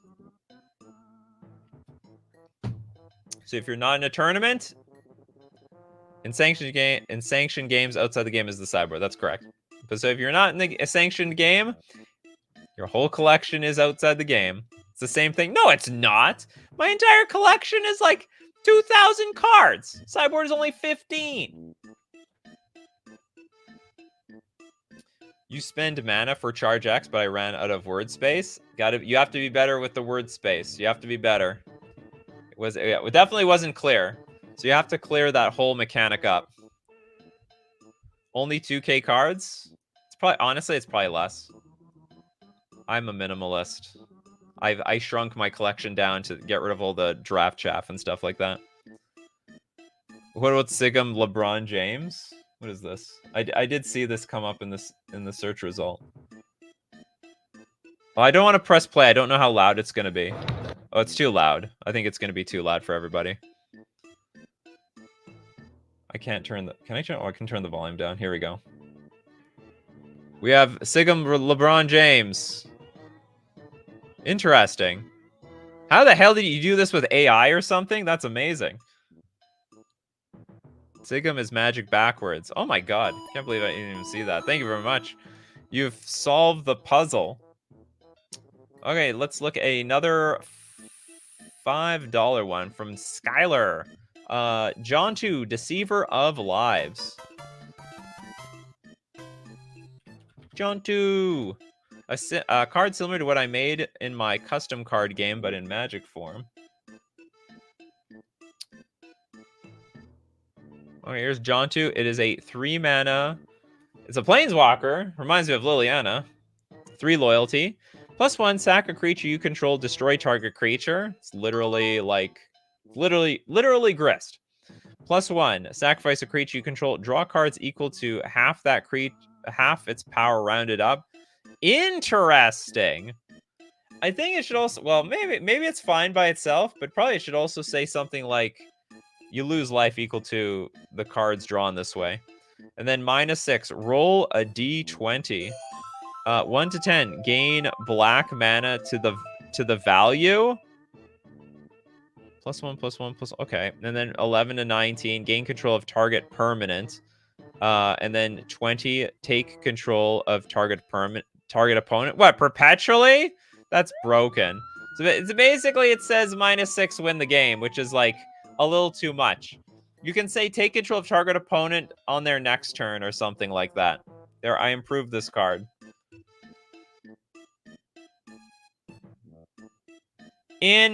Like, maybe for command, like, you can't take control of target opponent because that's it. It's basically, it's GG. It's just GG for forever. Yeah, it literally did not give a clause of when it stopped. So I think this 1 out of 20, it just needs to, but it's not so great of an ultimate. Well, I mean, we're gambling, right? We're just rolling dice to see what happens. You think the second ability is too strong? Sack a creature equals 1 card, draw, or it draws 8 cards. Sack a creature you control. Draw cards equal to half its power rounded up. So if it has 8 power, you can draw 4 cards. Also, it has 8 power. It's probably an expensive creature. Probably. I should also say, maybe it should be a minus ability. But maybe not. I don't know. These sacrificing stuff is tough. Also, like, actually, if there's nothing on the board, this card sucks. Oh no, if there's nothing on the board, you can just go +1 and then do nothing. Think the first ability is too strong? Just play a sack, dude. That ability literally exists on Grist. Although it's on Grist, it's minus, right? It's a minus on Grist. This makes doubling season instant GG.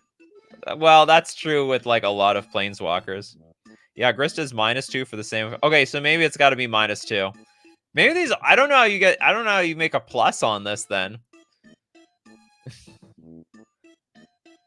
So I think this should be a minus. This should be a minus. It's like it only goes down. It can't go up.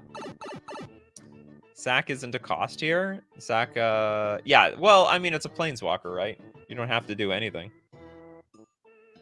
Okay, so maybe the. I really have no. Maybe you have to start the loyalty lower. Because after you use one of these abilities, it's going to go to 3. Hey, Islarf had a fun show idea. Reading unset white border acorn card rulings. That's not really a show. Reading, like, well, you gotta build something a little bit more around it. People like learning about cards, not learning about rulings. You know what I mean? Proliferate exists in black. I have no idea. Okay, are we in agreement that this card's broken? Sack a creature, destroy target creature. I'll tell you this much. It doesn't make creatures by itself, though. Maybe if we just take the loyalty down. Okay, I would make 2 changes. Take the loyalty down to 2. And also take control of target opponent until end of turn. On their next turn. Then that's about it. Okay, next up. Let's take a look at a random $2 card, and then we're gonna go back to the super expensive $10 super chats. Daxter, Goblin Road Crew. First time donating. Welcome. I hope you're still here to see it. Okay, we got 3 mana, 1/3 Goblin. As long as no player controls a vehicle, whenever a land is tapped for mana, grant that mana only at the start of the next phase. Goblin Road Crew. 3 mana, 1/3. As long as no player controls a vehicle, so no one has a vehicle. Whenever a land is tapped for mana, grant that mana only at the start of the next phase. Does that matter? So what you could do is at your upkeep, just float. Oh, that's interesting. So if I want my mana on my main phase, then I need to tap the mana on my upkeep. But if I tap my mana up my upkeep, I do not know what I'm going to draw. And if I don't know what I'm going to draw, I may not tap my lands properly. This is like MTG Goblin Attack Force? I have no idea. So if you tap in main phase 1, you get to use it in main phase 2? No! You would get it in the combat phase, which is useless to you. So then if you go to the combat phase, you can then tap the mana during the combat phase, then you get it at the second main phase. A lot of phases. I actually don't remember the phases. It's like we've got like the beginning of the game turn phase, then there's first main phase, combat phase, second main phase. The phases used to matter in the past. Now they're completely irrelevant. This is a construction on Broadway, but for MTG. Yeah, basically. I mean, it's legal. It's one of those cards that just jank up the game for no reason. Just jank up the game. Does it hit anything on the bingo card? 15 mana, another haste menace. Can't get rid of this card. 5 words. Nope. We got nothing here. We should print it. All right. If you tap an upkeep, you'll get it in the draw step, not in main phase 1. Oh, did it say as long as grant that mana only at the start of the next phase? I think at the I don't know my draw step very well. Hold on, let's see. Where is the draw? Is the draw step at the first main phase? Phases and steps, MTG.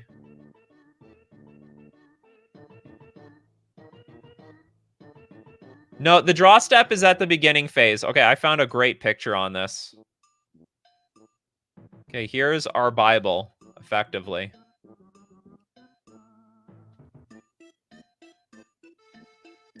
Here's our Bible. So here's the beginning phase. That's our first phase. If we add any mana, you can't, can I, oh no, yeah, you can see. So if we add any mana at the beginning phase, it's going to go to our first main phase. So that's when the first main phase happens. So when you draw, even when you're in your draw step, you're still in the beginning phase. Then if you tap any mana in your first main phase, the moment you go to your combat step, you're going to get that mana at the beginning of combat step. It says entering combat. It's called the beginning of combat step right now. Then if you had any mana during your beginning of combat step, you're going to get it at your second main phase. And if for some reason you add any mana here, you're going to get it at your end of turn phase. Honestly, this might be fun mind games. Opponents will have to tap mana with you if they want to react to cards you will pay in your next phase. Oh, that's interesting. It shuts off counter spells cold. I didn't think about that. So if I float mana, then the counterspell decks also have to float mana, anticipating I might play something in the next phase. This is crazy. Yeah, everyone is going to have to save this image to figure out what the hell goes on. So anyway, this is a spectacular card. Not online, upkeep and draw would be set. The Jaded, there is a big difference between phases and steps. You're mistaking phases and steps. There are phases and there are steps. And I think a long time ago, I want to say a long time ago, mana floated between all the steps, but then mana couldn't be floated into phases. And then they changed the rules that if you float mana, it can't be floated through any steps. So like, yeah, steps are not a phase. Now, steps and like phases are technically redundant in Magic now. Like they're pointless, but they're not the same. They're just not the same. Glad you caught on to the counterspell. Hey, well, it's not only that. So it's interesting. You tap mana to play a creature in the future, and then the opponent, the counterspell player, also has to tap mana for maybe the card that you're going to play in the future. And maybe you don't even play anything. You just let your mana, you just burn the mana. Really cool card. I'm glad we looked at that thing. Okay, moving on. We have. This show is probably going to go 3 hours. Okay, after this show, the super chats go up to $5 each. Sorry, it's just what has to be done. Okay, we got Winter Fox's Cyberse Zone Set 2.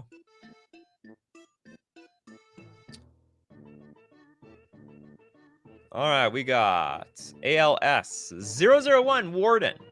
This is a colorless blue for a 2/2 Arcana Guardian unit. Vigilance. Defensive algorithm. For 1, if your opponent declares an attack, you may cast ALS 001 Warden from your hand, graveyard, or from exile as if it has flash. It has +0/+5. Oh, sorry. Yeah, it's +0/+5 until end of turn if cast using this ability. So it's basically, I don't know how to put this.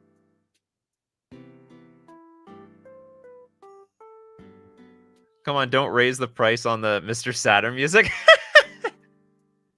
Don't worry, today is still good. You're good. You're still good for today. I guess my 5x cards won't have. Well, yeah. Well, I mean that's the point. Economically speaking, it reduces the number of cards per show. And then if that doesn't work, I got to reduce the number of cards per show. Okay, so what ends up happening here is okay. So if you attack from anywhere, then how does this card ever die? Defensive Amalgam. For you can cast it from your graveyard. And then what happens? Then what if it dies? I think this card is just weirdly broken. Or you can increase the number of shows. At that point, Pedgeman, I need to like make another YouTube channel. But really the deal is the shows cannot go to like 3 to 4 hours long. We've had quite a few shows that go over 3 hours. The flavor text says ALS, the ALS acronym.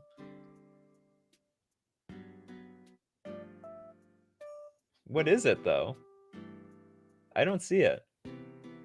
AGU, ALS, flip, if your opponent declares an attack and be cast ALS 001 Warden from your hand. Anyway, this is worded in such a way that's basically impossible.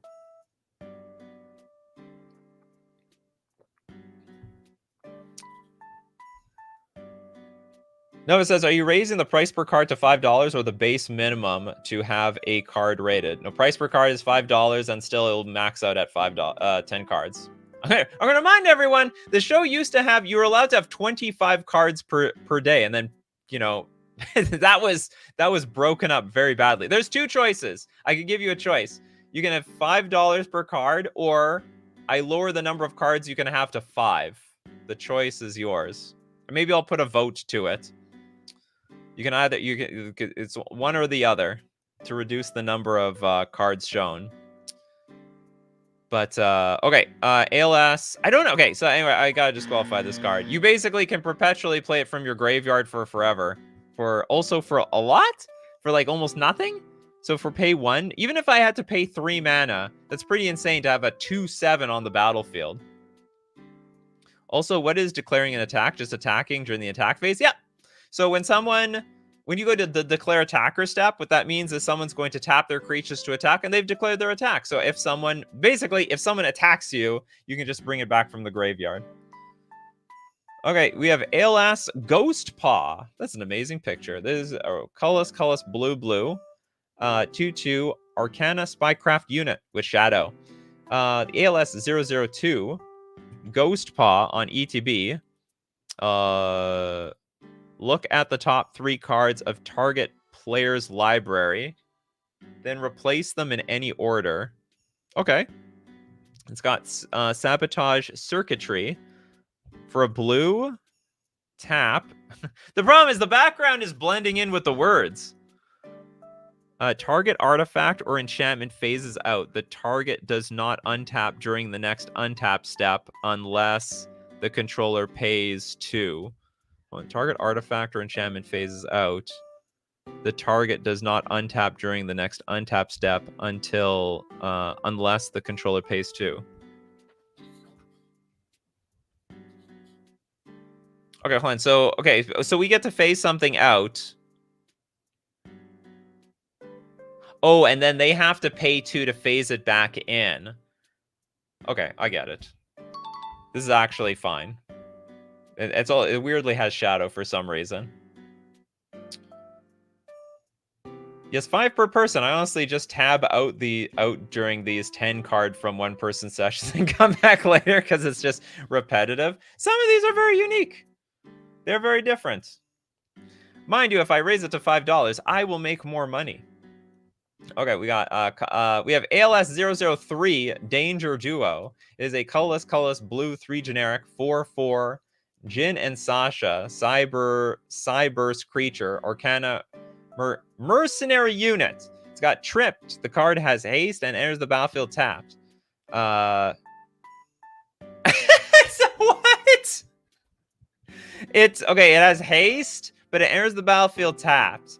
Okay, so here's the thing. Does that really need to be a keyword? Like, seriously, it should just say haste. It enters the battlefield tapped. It can be just 2 separate things. Because otherwise, you're technically just putting more words on the card for no reason. It's a redundant ability. It's not anything unique, in my opinion. Or it's not adding to the card to have its own keyword. It having haste is pointless. Well, that's the thing. You have to play around, make it untap somehow. ALS 003 Danger Duo has +3/+0, and only when it attacks a Planeswalker or an Eldrazi. All right. This card is actually 100% playable. Raise to $5 and limit to 5 cards. Well, that's the thing. First, I raise it to 5 cards, and then I'm gonna see who's gonna pay. I'll consider it. All options are on the table. There are cards that do things to your creatures with haste, like have +1/+0, so it's not useless. No, well, here's the thing. There are cards out there that's like, okay, when it enters the battlefield, you untap this card, like Amulet of Vigor, for example.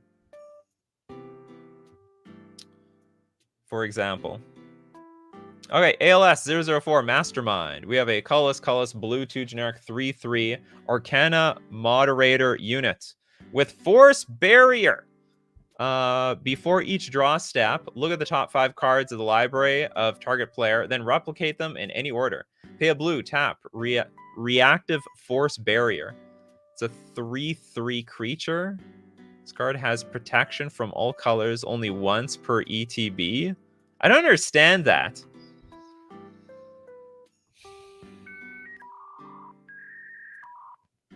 This ability does not stack.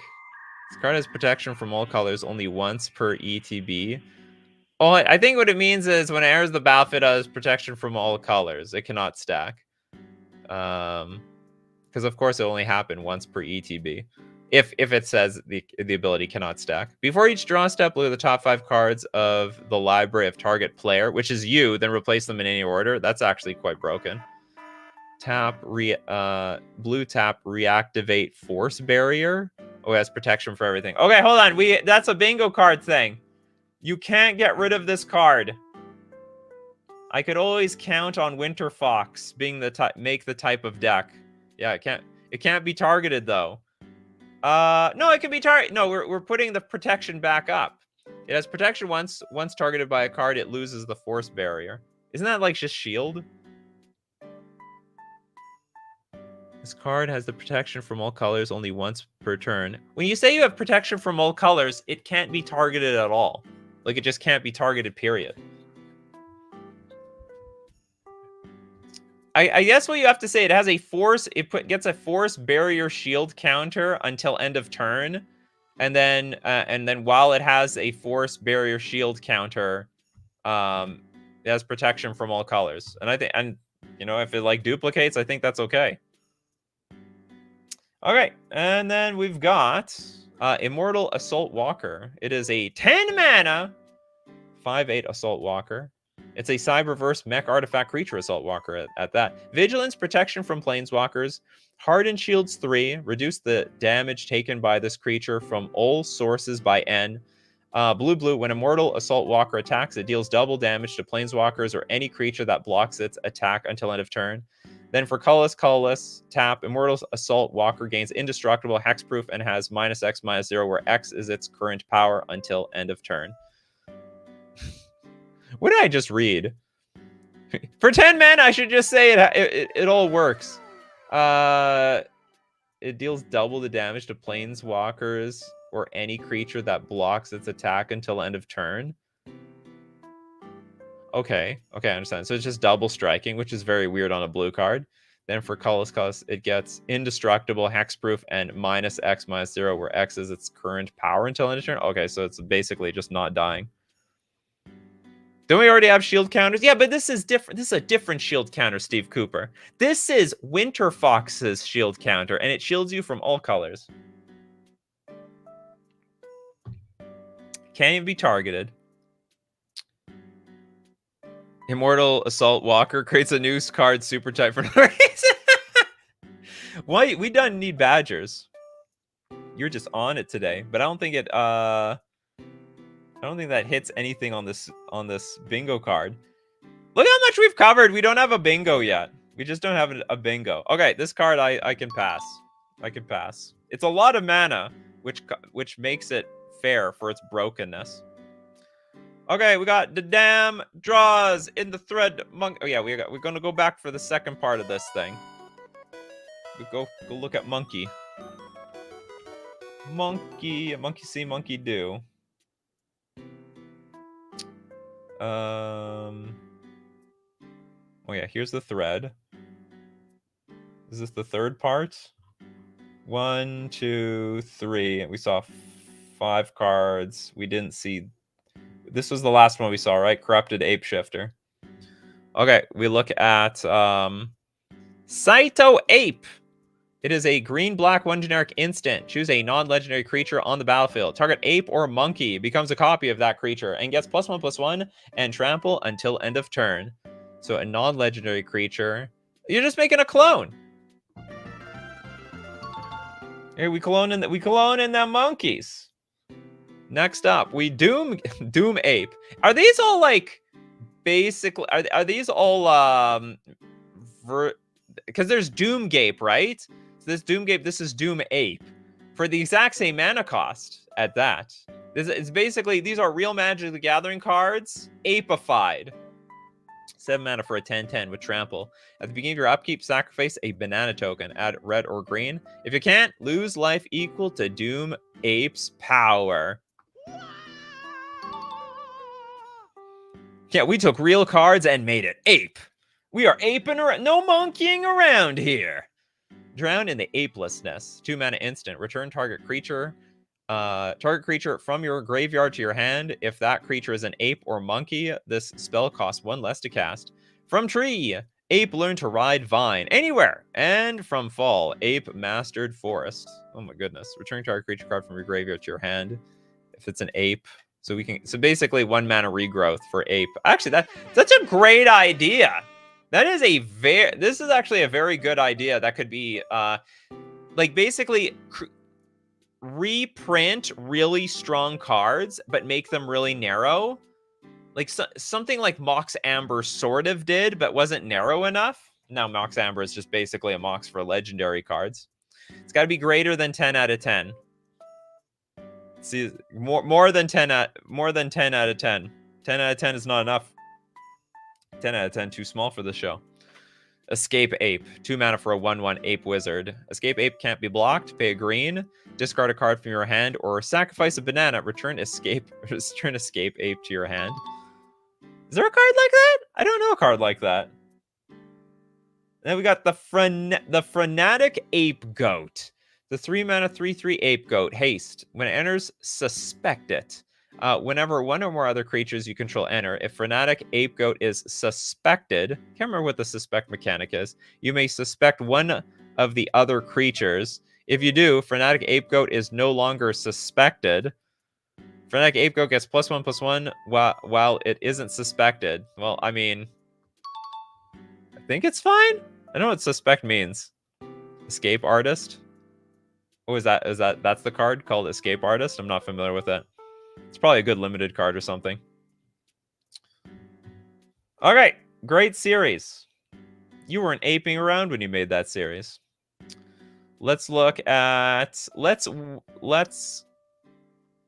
just churn through it. We have big super chat. Oh god, we're not done. We're not done, everyone. Okay, cool. We're gonna regurgitate the music we've heard for the last few days on the show. Okay, Nova the Space Wolf. Let's take a look at the second part of your super chat. LOR Demacia. I hope I'm pronouncing this right. I could be pronouncing it totally wrong. Demacia. I could hear it being Demacia. Set 2. All right, and we look at 1, 2, 3, 4, 5, and then these are the last 5. Okay, we didn't see Laurent Chevalier, the 4 mana 3/3 human Demacia Knight with Challenger. When Laurent Chevalier deals damage to a creature or player, its controller searches their library for another creature with Challenger and puts it into their hand, then shuffles their library. So it deals damage to a player, its controller searches their library for another creature with Challenger. Oh my god. Is this gonna be like really crazy? Like okay, maybe in Commander this doesn't matter, but in like in like one-on-one Magic, you could go look for another Laurent Chevalier. It's like Squadron Hawk, and then as you keep attacking your opponent, dealing damage to them, you keep looking out for more creatures with Challenger, which could be more Laurent Chevaliers. This is like basically a new version of Squadron Hawk. Think you missed the other one? Is there a one? Was there one before it? Okay, I will take a look. That being said, it's still like a 4 mana 3/3. This creature attacks, you may have target creature defending player untap and block it. Format 3/3. Some people still miss Squadron Hawk. Okay, what was before? We didn't do this one? 1, 2, 3, 4, 5. Oh, you're right, actually. We didn't do this one. Okay, Laurent Bladekeeper, the 4-mana 3/3. When Laurent Bladekeeper enters the battlefield, put 2+1/+1 counters on another target creature. That 100% is safe. 100% playable. Book it. It's almost like a draft card. The Laurent Duelist. Now that's a Yu-Gi-Oh name. It's time to duel. The 2-mana 2/2 enters the battlefield. Give the next creature that enters the battlefield you control Challenger. Basically, I've never known someone who desperately wants their opponent to block their creatures so badly. This is like the opposite. Generally speaking, this is like the opposite of what people want to do. Yeah, it's provoke, but non-flying creatures can block flyers. That's correct. We got the Laurent Protege, 3-mana 2/4 with also just with Challenger. I think I could look at the rest of your cards because they're not wordy. Which, by the way, thank you so much for doing that. If your cards aren't wordy, I can give you some extra free ones at the end. Mobilize for a white instant. Reveal all creature cards in your hand. All revealed creatures cost 1 less to cast. That is very, very, very unique. Reveal all creature cards in your hand. All revealed creatures cost 1 less to cast. I bet you can make this cheaper. Is this not busted? How is this busted? I'm voluntarily... First off, I'm burning 3 mana on at least 1 turn. I'm also voluntarily letting my opponent know, like, what's in my hand. Is that indefinite? Yeah, and that's fine because it's public information now. I mean, you can play with the cards on the battle, like not on the battlefield, but like you can leave the cards revealed to your opponent. The wording on this should just be reveal your hand. No, because you may not want to show them everything in your hand. It's not revealing the other. It's not discounting any non-creatures. So I think it's fine. Reveal X number of creatures in your hand, and they're cheaper by 1 until they're cast. You have to reveal at least 3 creatures to make it really good. Yeah, something to that effect. Card is definitely fine. Oof, this is white, add 5 mana any color. So anyway, it's I think it's pretty cool, huh? But you can't prove that you revealed all creatures in your hand.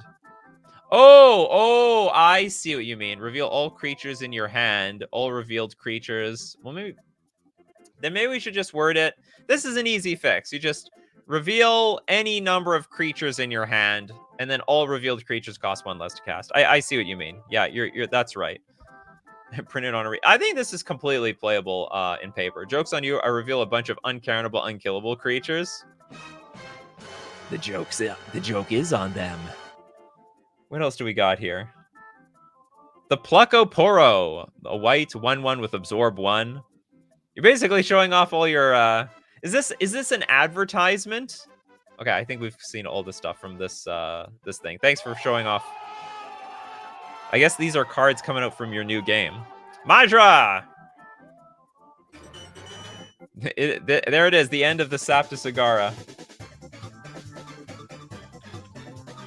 We're not going to finish it off with actually the Sapta Sagara, because you showed us that card. I hope you liked it.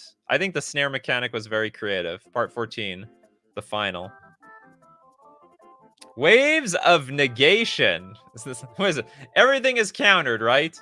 3 mana. It's a snare. Flash. When Waves of Negation enters or is turned face up, counter target ability or non-creature spell, its controller loses 2 life. Then sacrifice Waves of Negation.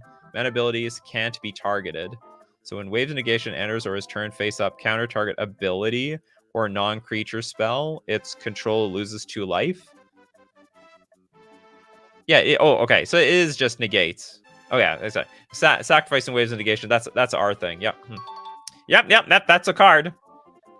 That is a negate. If I ever saw one. And then its control loses 2 life. So it's like an undermine as well, actually, at the same time. Waves of Renewal. This is a 6 mana snare in the Golgari colors. Snare of 3 mana. When Waves of Renewal enters or is turned face up. Choose one. Reanimate target creature, then sacrifice Waves of Renewal.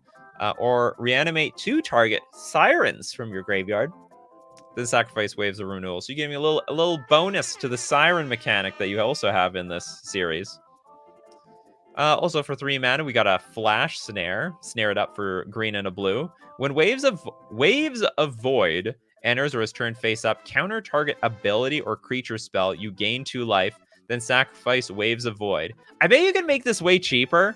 I don't think it needs to be 2 mana. Like Stifle, this is a really expensive Stifle. With a snare, for 2 mana, you turn this card face down, and then you can turn it face up for its snare cost. This is just... I think this is a very, very, very expensive Stifle. You could probably make it, I don't know, blue-green as the casting cost, and then... I think it's very underpowered.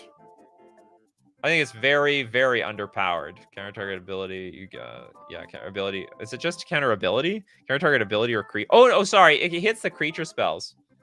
Forgot. Okay, so it hits creature spells, so it's accurately costed. Sorry about that. Okay, so it can hit creature spells or abilities. Not triggers, interestingly enough. Probably should specify the kinds of abilities it can target. No, when it says ability, it's a triggered ability. Oh, wait a minute. It's both the same. Oh, I would just assume it can counter both of them. And I think that's fine. I suppose it should... I don't know. I guess you're...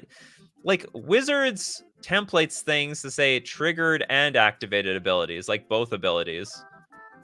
I don't know why they specify both, but I guess you could just do that. But I understand. That was the Waves of the Void. And then we have Harmony of Dissonance, the 4-mana snare.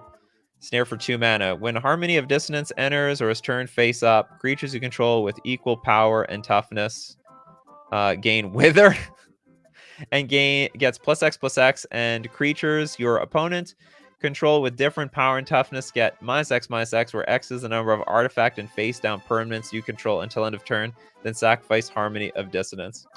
It's funny, these are pretty wordy, but at least I can follow them for the most part. We're buffing them up and shrinking things. Okay, and then we have Lament of Innocence. This is a 4-mana snare with flash. Snare for 2 mana. When it enters or is turned face up, each creature of target opponent loses all abilities and have base power and toughness 1/1 until end of turn. Then sacrifice Lament of Innocence? Each creature target opponent loses all abilities. That's insane! Just the opponent's stuff is strong. Oh no, it's like Turn to Frog. Okay, I take it back. It's more like Turn to Frog, right? Then sacrifice Lament of Innocence. It's just until end of turn. It's like a very expensive Turn to Frog. Okay, this is fine. Thanks so much for the series, Majra. There are also things like static abilities. Yeah, but you can't counter those. Can't counter a static ability around here. Steve Cooper! With the super chat. Just to complete the bingo space. With super chat just to complete the bingo space. All right. Oh my god, we still don't know for the freebie section or Discord to 3. Let's go to the... We're going to go to the freebie.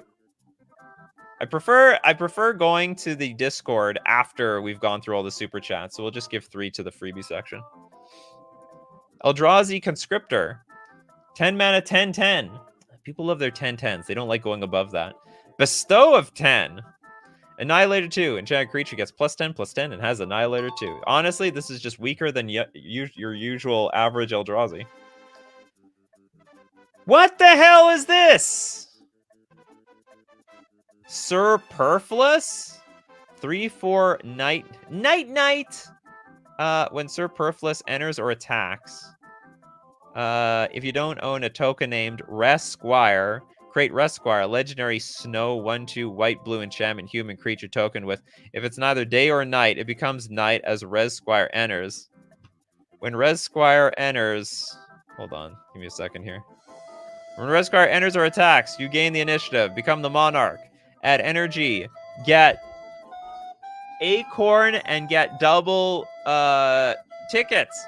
Assemble a contraption. Open an attraction. The ring tempts you. Each player gets 2 red counters. Create a young hero roll token attached to it. You may put a sticker on it.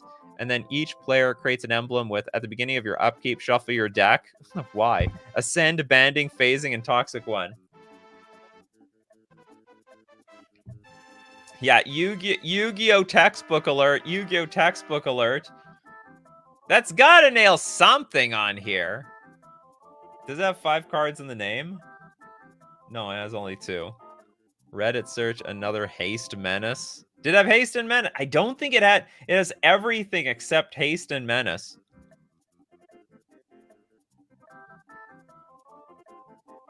Oh, chaos ensue, that's for sure. You know what? Chaos. We have a bingo! We've got a bingo. There is no more chaos than that, that's for sure. All right, we have 1 bingo. Amazingly. This is getting so... We're probably going to hit the 3-hour stream and also have something over there. That's crazy. This is just so wild. I can't believe how much we've marked off on the bingo card, and we barely have no bingos. There's so many 4s on top of this. Bingo down as well. Oh, we hit a second bingo. 2 bingos in 1. If you made it to the 2-hour 10 mark, well, that's right. It's a 2-liner. Ninten? We got 2 bingos at once. That's correct. Okay, I'm disqualifying this card. It's stupid. It's a very stupid mana cost, too. Okay, next up, we've got Ice Climbers. This is a blue-white 2 generic 4/2. Hold on, there's got to be... Let's get some Kirby music going. 4 mana for a 4/2 Human Scout. Whenever Ice Climbers Bone-Chilling Duo attacks, put a snow counter on target land. That land is a snow land, in addition to its other types, for as long as it has a snow counter on it. When this creature dies, create Popo the Solo, a legendary 2/1 white and blue Human Scout snow creature token with Snow Landwalk. There is nothing broken about this card at all. Ice Climbers from the old NES games. That's right. I didn't deeply play Kirby all that much. For all the Nintendo that I played. It just didn't happen. It just wasn't in the cards. Oh, you're talking to somebody else here? Okay. Okay, we've got still billions of super chats here. Let's throw out a Darkstar Ashura one in here. Ziviot. Tivit Peaks Terror. Zeovit Peaks Terror. Alright, this is a 5 mana, 4 loyalty Zeovit. +2, search your library for a mountain card, reveal it, put it into your hand, then shuffle. -3, Zeovit Peaks Terror deals damage to any target equal to the number of mountains you control. Any target. So basically you could have 5 mountains at this point. Okay, it's interesting. So you can, like, it's a mountain looker. You get mountains, then you shoot things down at the same time. -8, you get an emblem with mountains you control have tap at double red. So in three turns, and this can be your commander. What the hell? Honestly, I think it's fair. But I don't know. What do you guys think? Is this fair? Coffee Crew, help me here. That name gave me Terror of the Peaks post-traumatic stress syndrome. Or sorry, stress disorder. Bingo. Alert on those Ice Climbers had 5 words in the name, and we got another bingo. Was that true? Oh, Ice Climbers Bone Chilling Duo. Amazing. That is 5 words in the name, and that means... How many more bingos do we have here? At least one? One more bingo. Okay, that was a bingo. Ta-da! We might get the whole thing here. It's possible. Okay, back to the Zeovit. The dragon is fire. You like dragons, don't you? Okay, I got 1 like, and it's fair. Okay, we got 1 like. One person said it's fair, so that's all I need. Okay, we done need badgers. In response would the obnoxious blue players would the obnoxious blue players run this card?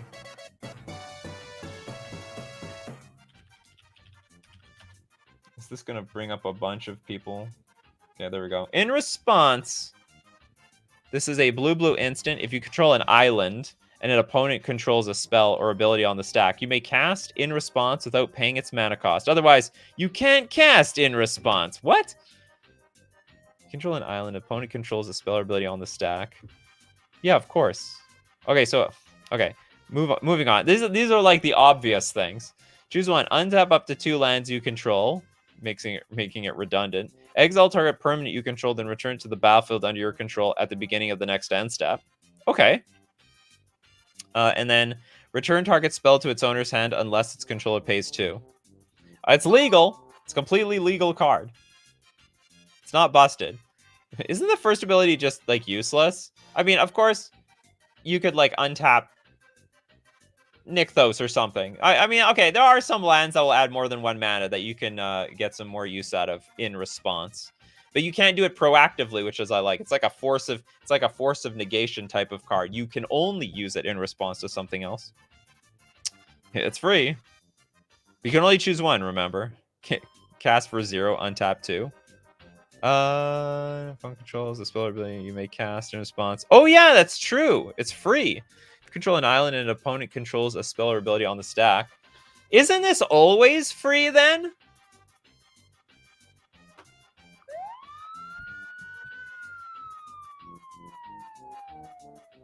I think it's like if it's 0 mana, maybe it's broken. Exile target perm you control, then return to the battlefield. Although these are really defensive, to be honest. Maybe it's not that bad. There's a lot of cards that are free out there, like, that are defensive. So maybe I can get behind this still.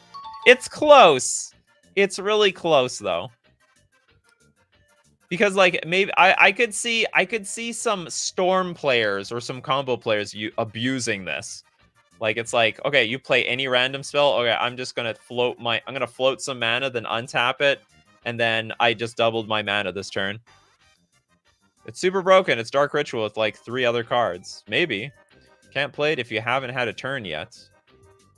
You can't play it. Well, you can't play it for free until someone does something. They gotta blink first. Michael Kenham.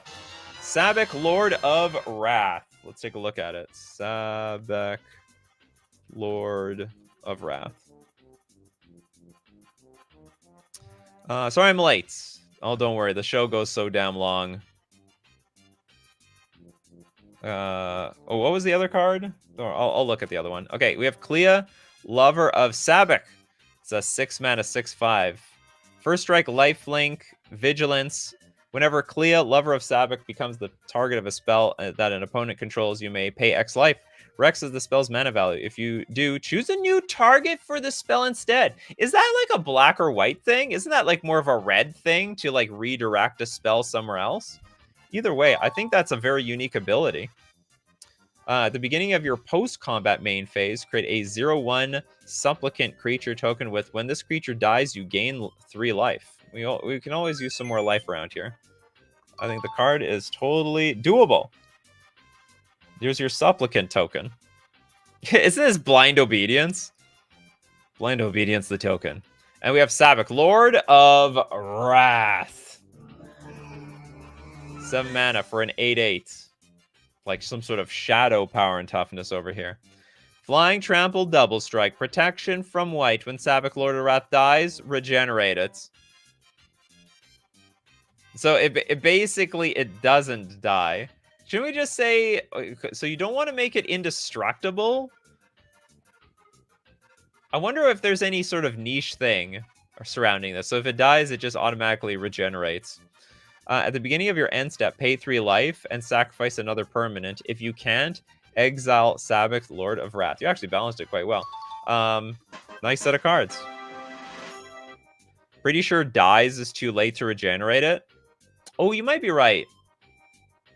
Let's see. And Sabek, Lord of Wrath. I guess you would say if it were to die, regenerate it instead. Something to that effect. I'm trying to see how it works. Because the way regeneration works is you regenerate a card, and then if it would die, then like you have this regeneration shield. Then if it would die, you lose the shield, and then the creature doesn't actually die. If it would die, regenerate instead could work, but it's busted. Well, not. It's like indestructible. Like, what's the difference? I think the card should just say it's indestructible. Or if it dies, it comes back to the battlefield. Or whatever. Oh yeah, this also works. Pay 0, regenerate Sabbac. You that also. All roads lead to Rome. So we just have to word that thing better, and the rest works out perfectly fine. Okay, Henrik, I hear you've been waiting, Henrik. Uncalculated risk. Calculated risk. OTA. So we didn't calculate this. Blue instant. Exile target spell cast by an opponent. Its controller may cast a spell from their hand without paying its mana cost. That spell gains split second. Oh god. So for 1 blue, we get to exile their... It's like the ultimate counter spell. But then they basically can show and tell on us.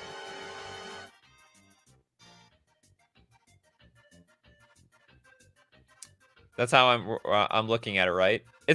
I actually think this is like way more high risk than an offer you can't refuse. The way I'm reading this. I mean, I think it's totally fine. It can totally backfire. What's really interesting is late in the game there's like no downside, whereas with something like an offer you can't refuse, even in the late game, you could use the treasure tokens. It's fair. It's a deal maker in Commander. Oh, it could even do that. And I like how you balanced it. Exile target spell cast by an opponent, so you just can't like counter your own thing. Although that would be, yeah, you could go like turn 1, play a 0 mana spell, uncalculated risk your own spell, put a creature in play or something like that. But yeah, it's been balanced.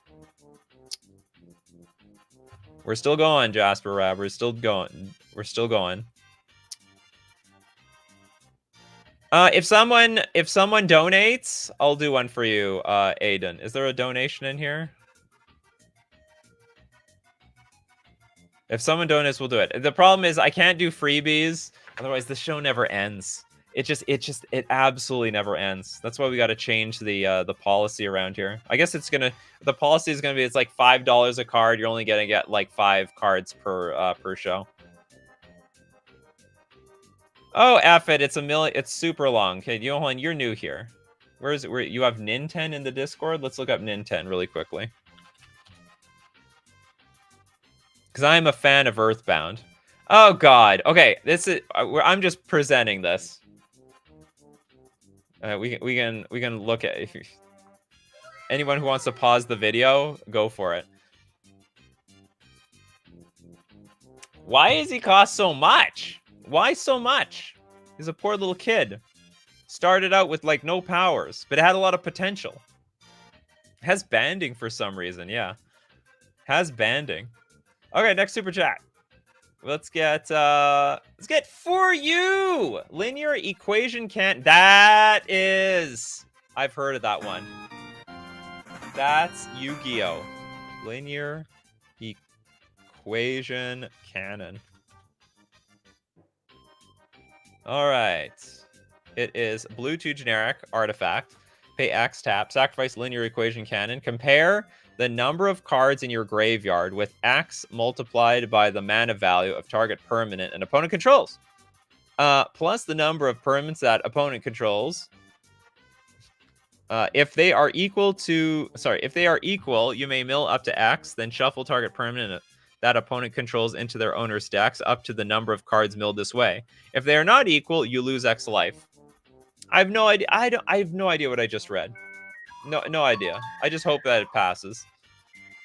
Compare the number of cards in your graveyard with X multiplied by the mana value of target permanent and opponent control. Like, that doesn't make any sense to me. What does it mean, compare?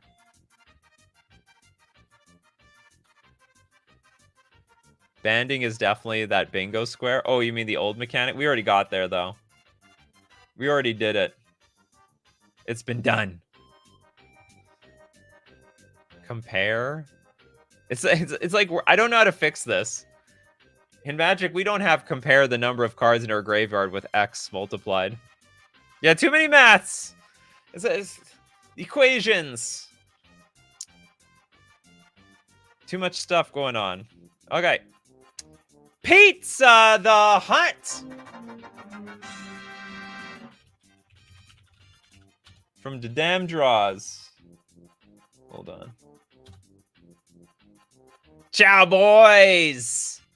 Okay, it's a black 2 generic 3/4 food alien. That's probably accurate, actually. Pay 2, tap. Put a hit counter on target creature you don't control.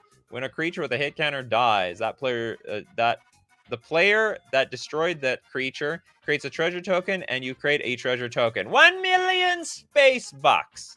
Tap, sacrifice Pizza the Hut. You gain 5 life, and creatures lose all hit counters. Of course, because it's like a food. It's like a superfood. Make Papa the John next. No, this is real. What's it called? Tell him, Vinny, because pizza's gonna take out for you. Yeah, Spaceballs mentioned that could be a square in the bingo card one day. Okay, we got next up. We've got 1994 Emrakul, the Ions Torn. Is this just Emrakul, but old-fashioned? Okay, I'm going to judge you on your old-fashionedness. Okay, Summon Legend counts as Eldrazi. That, you already passed. It's 15 mana. 15! Whoa, that is way more than a 10-10. Even though this is like a card that already exists. Which means we also get another bingo across this way. And a bingo this way. We got two and one. We got another 2 and 1. Give everyone can have a pat on the back. That was an incredible moment in bingo history. Okay, back to Emrakul. Counts as an Eldrazi. Because back then they would be just a legend. They wouldn't actually have a creature type in there. Commutative Upkeep. Sacrifice 2 lands. Would they do it like that? Comes into play, tapped. Whenever you untap Emrakul, pay 15. Okay, this is really worded like it was like a long time ago. If you can't tap Emrakul and it deals 15 damage to you and each other creature you control, this is like anti-powerful. Whenever Emrakul attacks or blocks, sacrifice 2 lands if you can't bury Emrakul. Oh my. No, God, please, no. It's basically a Leviathan. I thought it would actually, I for a second, I thought this card was going to somehow emulate how the card actually is. But it's just, if Emrakul was printed back then, this is what it would do. Because if it was 15 mana, it would be useless. Okay, next up, let's get one from Elixir with the Death Wave Summoner.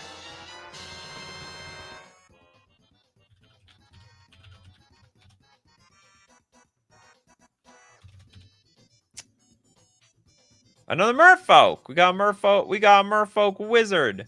It's Dimir for a 1/1. As an additional cost to cast this spell, you may sacrifice a creature. If you do, Cascade. What? As an additional cost to cast the spell, you may sacrifice a creature. If you do, Cascade. So I can like convert like a crappy 3/3 into something else. To be honest, I think this is fine because you can end up like just getting this card like all over again. It would be a big gamble to Cascade in a Merfolk deck that's full of like 1-drops like this. Cascade, yeah, basically cast. No. You may sack a creature if you do cast. Oh, wait, it's initial cost to cast. Yeah, a Cascade of 1. What is this doing? Is it just gonna like find a Mox Amber? Literally can find Mishra's Baubles, Mox Ambers. Don't know what else it would get. Yeah, Cascade equals 1, so you can only Cascade to 0 drops. Get black. You know you could get. You could put a singular Lotus Bloom in your deck. A singular Lotus Bloom. So it actually, maybe this is, I wouldn't say it's broken, because you do have to sacrifice a creature, but like you could get like a Lotus Bloom. You should basically have Black Lotus on here. Mox Amber to Merfolk, that's possible. Yeah, shuffle your deck basically. It's for a Living End? Oh god. Or you could go get rhinos. I don't know why we're playing with rhinos in this deck. It'd be terrible to draw. At least the Lotus Bloom you could, like, put on suspend or something. Nightmare loves the art. Huge fan of the arts. Okay. It's probably fine. It's just a weird Cascade card. You have to sack creatures. Sacking creatures is fair. Rob! Lynn Civvy replenished.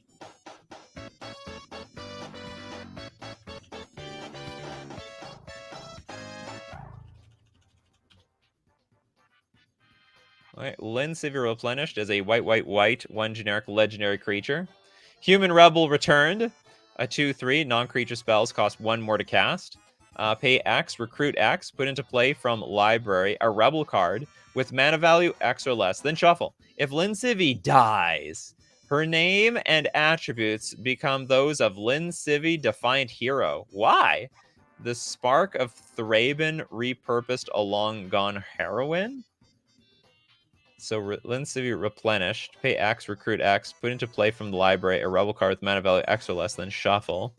Non-creature spells cost 1 more to cast? Non-creature... Oh, everyone's non-creature spells. Is this like literally... This is like Thalia and Lynn Civvy together. Are you saying like Lynn Civvy and Thalia were the same person at the same time? But if Thalia died, if Lynn Civvy dies... her name and attributes become those of Lynn Civvy Defiant Hero. What a weird clause. I don't know what this does at the bottom. Like, I have no idea what the wording at the bottom does. The first 2 clauses, perfectly fine. All right, non-creature spells are 1 more, and then we can recruit onto the battlefield. I just don't understand what this third ability does. Yeah, I have no idea what the third ability does. Hopefully hopefully it doesn't break the game, because I'm going to pass it. What else we have here? Bryce, my card is oh so close.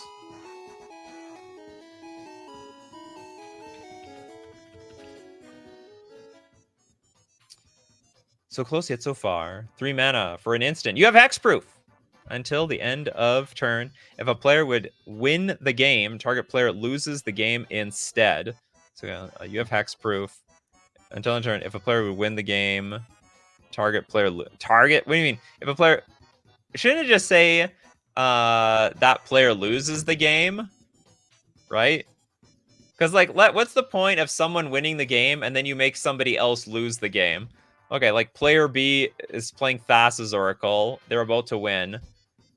Until end of turn, if a player would win the game, target player loses the game. Oh, no, it's instead. Oh, I see. So we can redirect it. So we could hit that person or we can make someone else lose. Oh, I see. You would make 2 players die? Well, if they go for a Thassa's Oracle win con, yes, because then they have no deck. Or they probably have no deck. And you have hexproof. I think this card's fine. Like, obviously it's super narrow and situational. Lightning bolt for game. No, you lose. Oh yeah. Okay, so if someone else is gonna win, they don't win. Well, but also you get hexproof anyway. Yeah, depending on how they tried to win, they'd still win though. No, but it says it instead. So if they try to win, they don't win. Somebody else loses instead of their winning. So if Thassa's Oracle would say, hey, you win the game. Well, no, you don't actually win the game, and Bobby right next to you loses. Pabno did a dono to get the Nintendo showcased?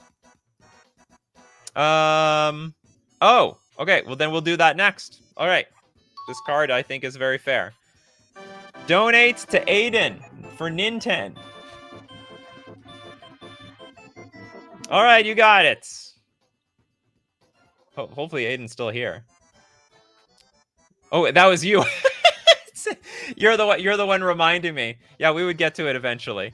Okay, we have a green, white, 3 generic, 3/4 human bard warrior, vigilance, trample, and banding. At the start of combat on your turn, if you control no other creatures, create 2 1/1 red and blue human creature tokens with banding. Otherwise, place a banding counter on 1 other creature you control. If that creature already has banding, place a +1/+1 counter instead. What the hell? And then for 2 mana, creatures banded with Ninten gain +1/+1 until end of turn. Also for 2 mana, creatures banded with Ninten gain protection from the color of your choice until end of turn. So like my question is like, okay, I am embarrassed by this. This is my greatest failure in life. I have not played Earthbound 0. I am aware that it exists. I have not actually played it. I have played Earthbound. I have played Mother 3. I am deeply fascinated with like every stupid single spoiler or whatever Nintendo leaks about Earthbound or the Mother series. I play Ness and Lucas as main on Smash Brothers. I've never played Earthbound 0 before. So I don't know if this is actually part of the mechanic of the game. One bingo alert. Emrakul also hits 15 plus mana cost, so that's a third bingo. Do we have mana cost on here? Oh, we did have mana cost. 15 mana.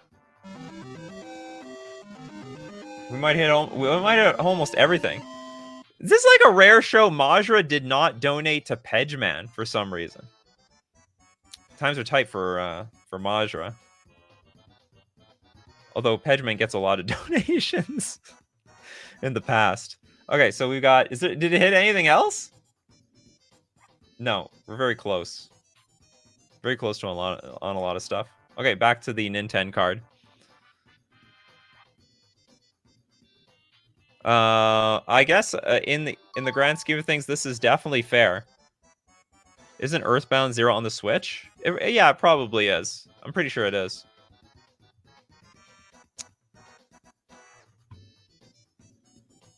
Sorry to say that now, but you forgot a land in one of my series last week. The last card from... Oh, which one is from the last card from the 12th part? Oh, hold on. Okay, I can... No, it's no problem, Majra. Yeah, 100% we can go look at it. Let's go look at it right now. The Saptasagara. Saptasagara. Yeah, I remember you told me. I think it is in this one. It's this. This is the land that we missed. Verge. Is this one? I think this is one. Let me know. Verge of the Saptasagara. Enters the battlefield tapped. Tap. Add a colorless. Pay 2. Tap. Sacrifice Verge of the Saptasagara. Search your library for a forest card and a swamp card. Put them onto the battlefield tapped. I think we looked at this one. Do you have the name of the one that I've missed? The 12th part? Okay, no, this is the one. Or maybe I'm mistaken. I'm blending this one with other cards that have the similar ability that you did in the past. Which I think, by the way, I think they should make this a real mechanic.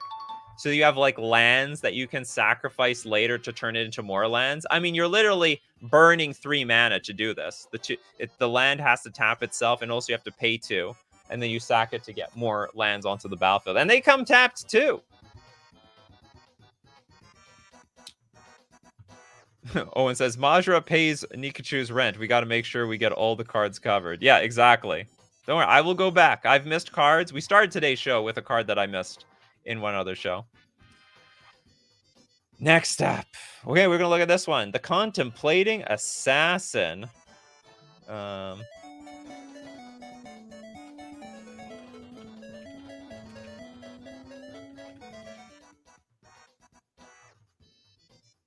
It is a blue 1/2 human assassin. 2 mana. Target creature becomes world and phases out. Target creature becomes world? If 2 or more permanents have the super type world, all except the one that has had the world super type for the shortest amount of time are put into our owner's graveyards. What the hell does this card do? I don't know what this card does. What is going on here? Let me think this one through. Is that like a joke on like me being confused? Target creature becomes world and phase. Well, I understand it phases out. That part I understand. So like for as much mana as you have, you can keep phasing things out. This is actually insane.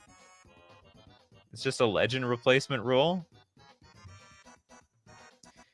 Yeah, I think 2 mana to phase a card out. That's like, I think that's... Do we even have anything in the game that's like 2 mana tap a creature? And for as much mana as you sink into it, you can tap creatures? I think this card is broken. This card would be like, I'm not sure if control decks would like to play it, but basically it's like pay 2 mana, get rid of a blocker. And like if you phase something out on your opponent's turn, then they don't even get to attack with the creature. World is the opposite of the old legend rule. Okay. Only the one with the newest world stamp lives. Okay. Can world technically exist on non-enchantments? I have no idea. Anyway, I think this card's busted. It'd be a very good draft card for sure. But probably could... I think this card would be very strong in a human deck. Darkstar Shura with the Wayward Zubura. Wayward. It's probably good enough. The Zubera. Wooburg for a 5/5 Zubera Spirit. If another spirit dying causes a triggered ability of a permanent you control to trigger, that ability triggers an additional time. Pay 1 tap. Sacrifice another non-token spirit. Create 2 1/1 spirit creature tokens with flying that are all colors. Very spectacular spirit card. Every spirit deck needs to play this. Every spirit deck would want to play it. Michael Canham, Morpheus Dreamkeeper. There's a nice special sound effect for you. Morpheus. Not the Morpheus from, what's it called? The Matrix. 4 mana, 4/4 Avatar. Creatures you control have hexproof as long as they are tapped. Pay X, tap up to X target creatures. Double X. Hold on, X, tap up to X target creatures. Aren't these insane? Like this is, I just said that phasing out for 2 mana is pretty insane. Tap up to X target creatures. You just perpetually tap anything. Can target anything for free. Oh yeah, you can also target things for free. Double X, untap up to X target creatures. Creatures you control have hexproof as long as they are tapped. That's interesting. So you pay X to tap. They can't be touched. This card is absolutely busted. This has got to be busted. Morpheus, god of dreams in Greek mythology. I think it needs to be something like at least double X, tap X target creatures. And you can even have double X, untap X target creatures. Just X to tap, I think, is too cheap. Way too cheap. Strictly better than Indicate. For the Indicate mechanic people. What is this? Pay 0, tap up to X targets. Well, if you don't pay anything, you don't target though, right? Maybe it doesn't. Maybe you don't target anything for free.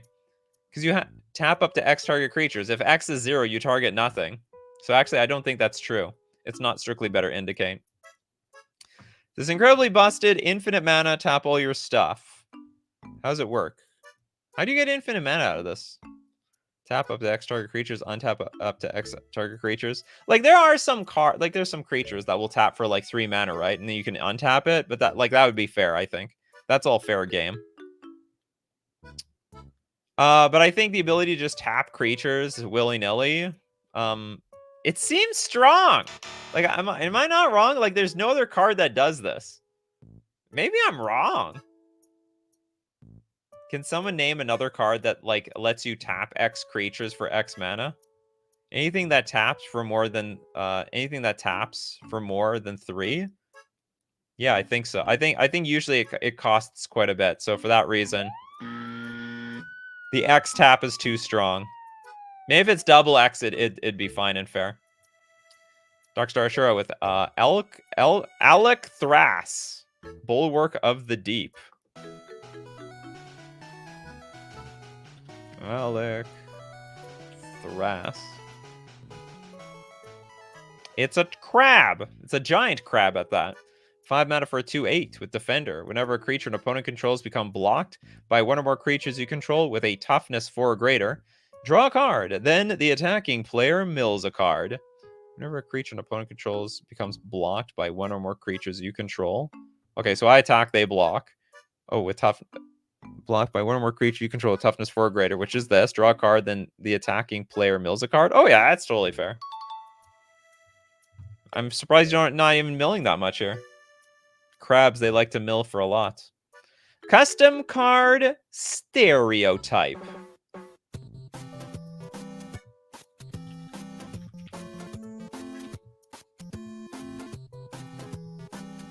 Custom card stereotype is Wooburg for a 40/40 creature.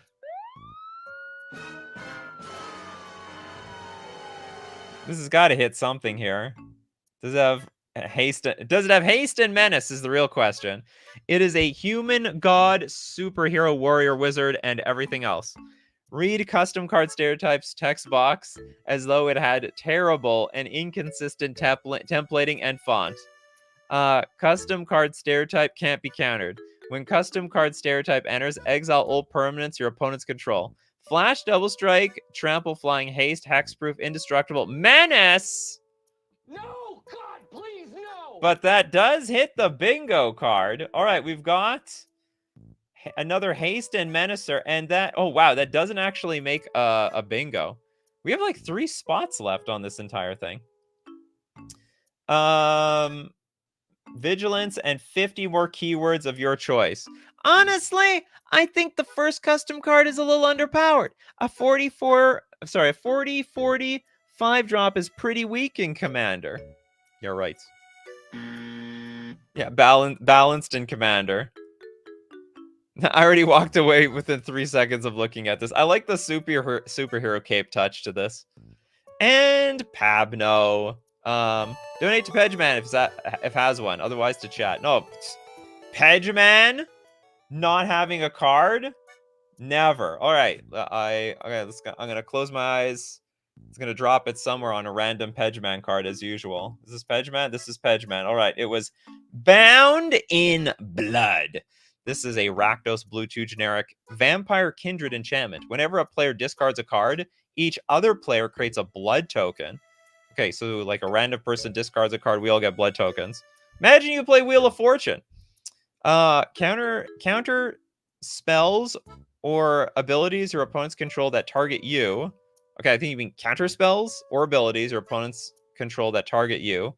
Cards you own or cards you control unless its controller pays 1 for each blood they control. Oh, sorry. You're going to counter spells or abilities your opponents control that target you.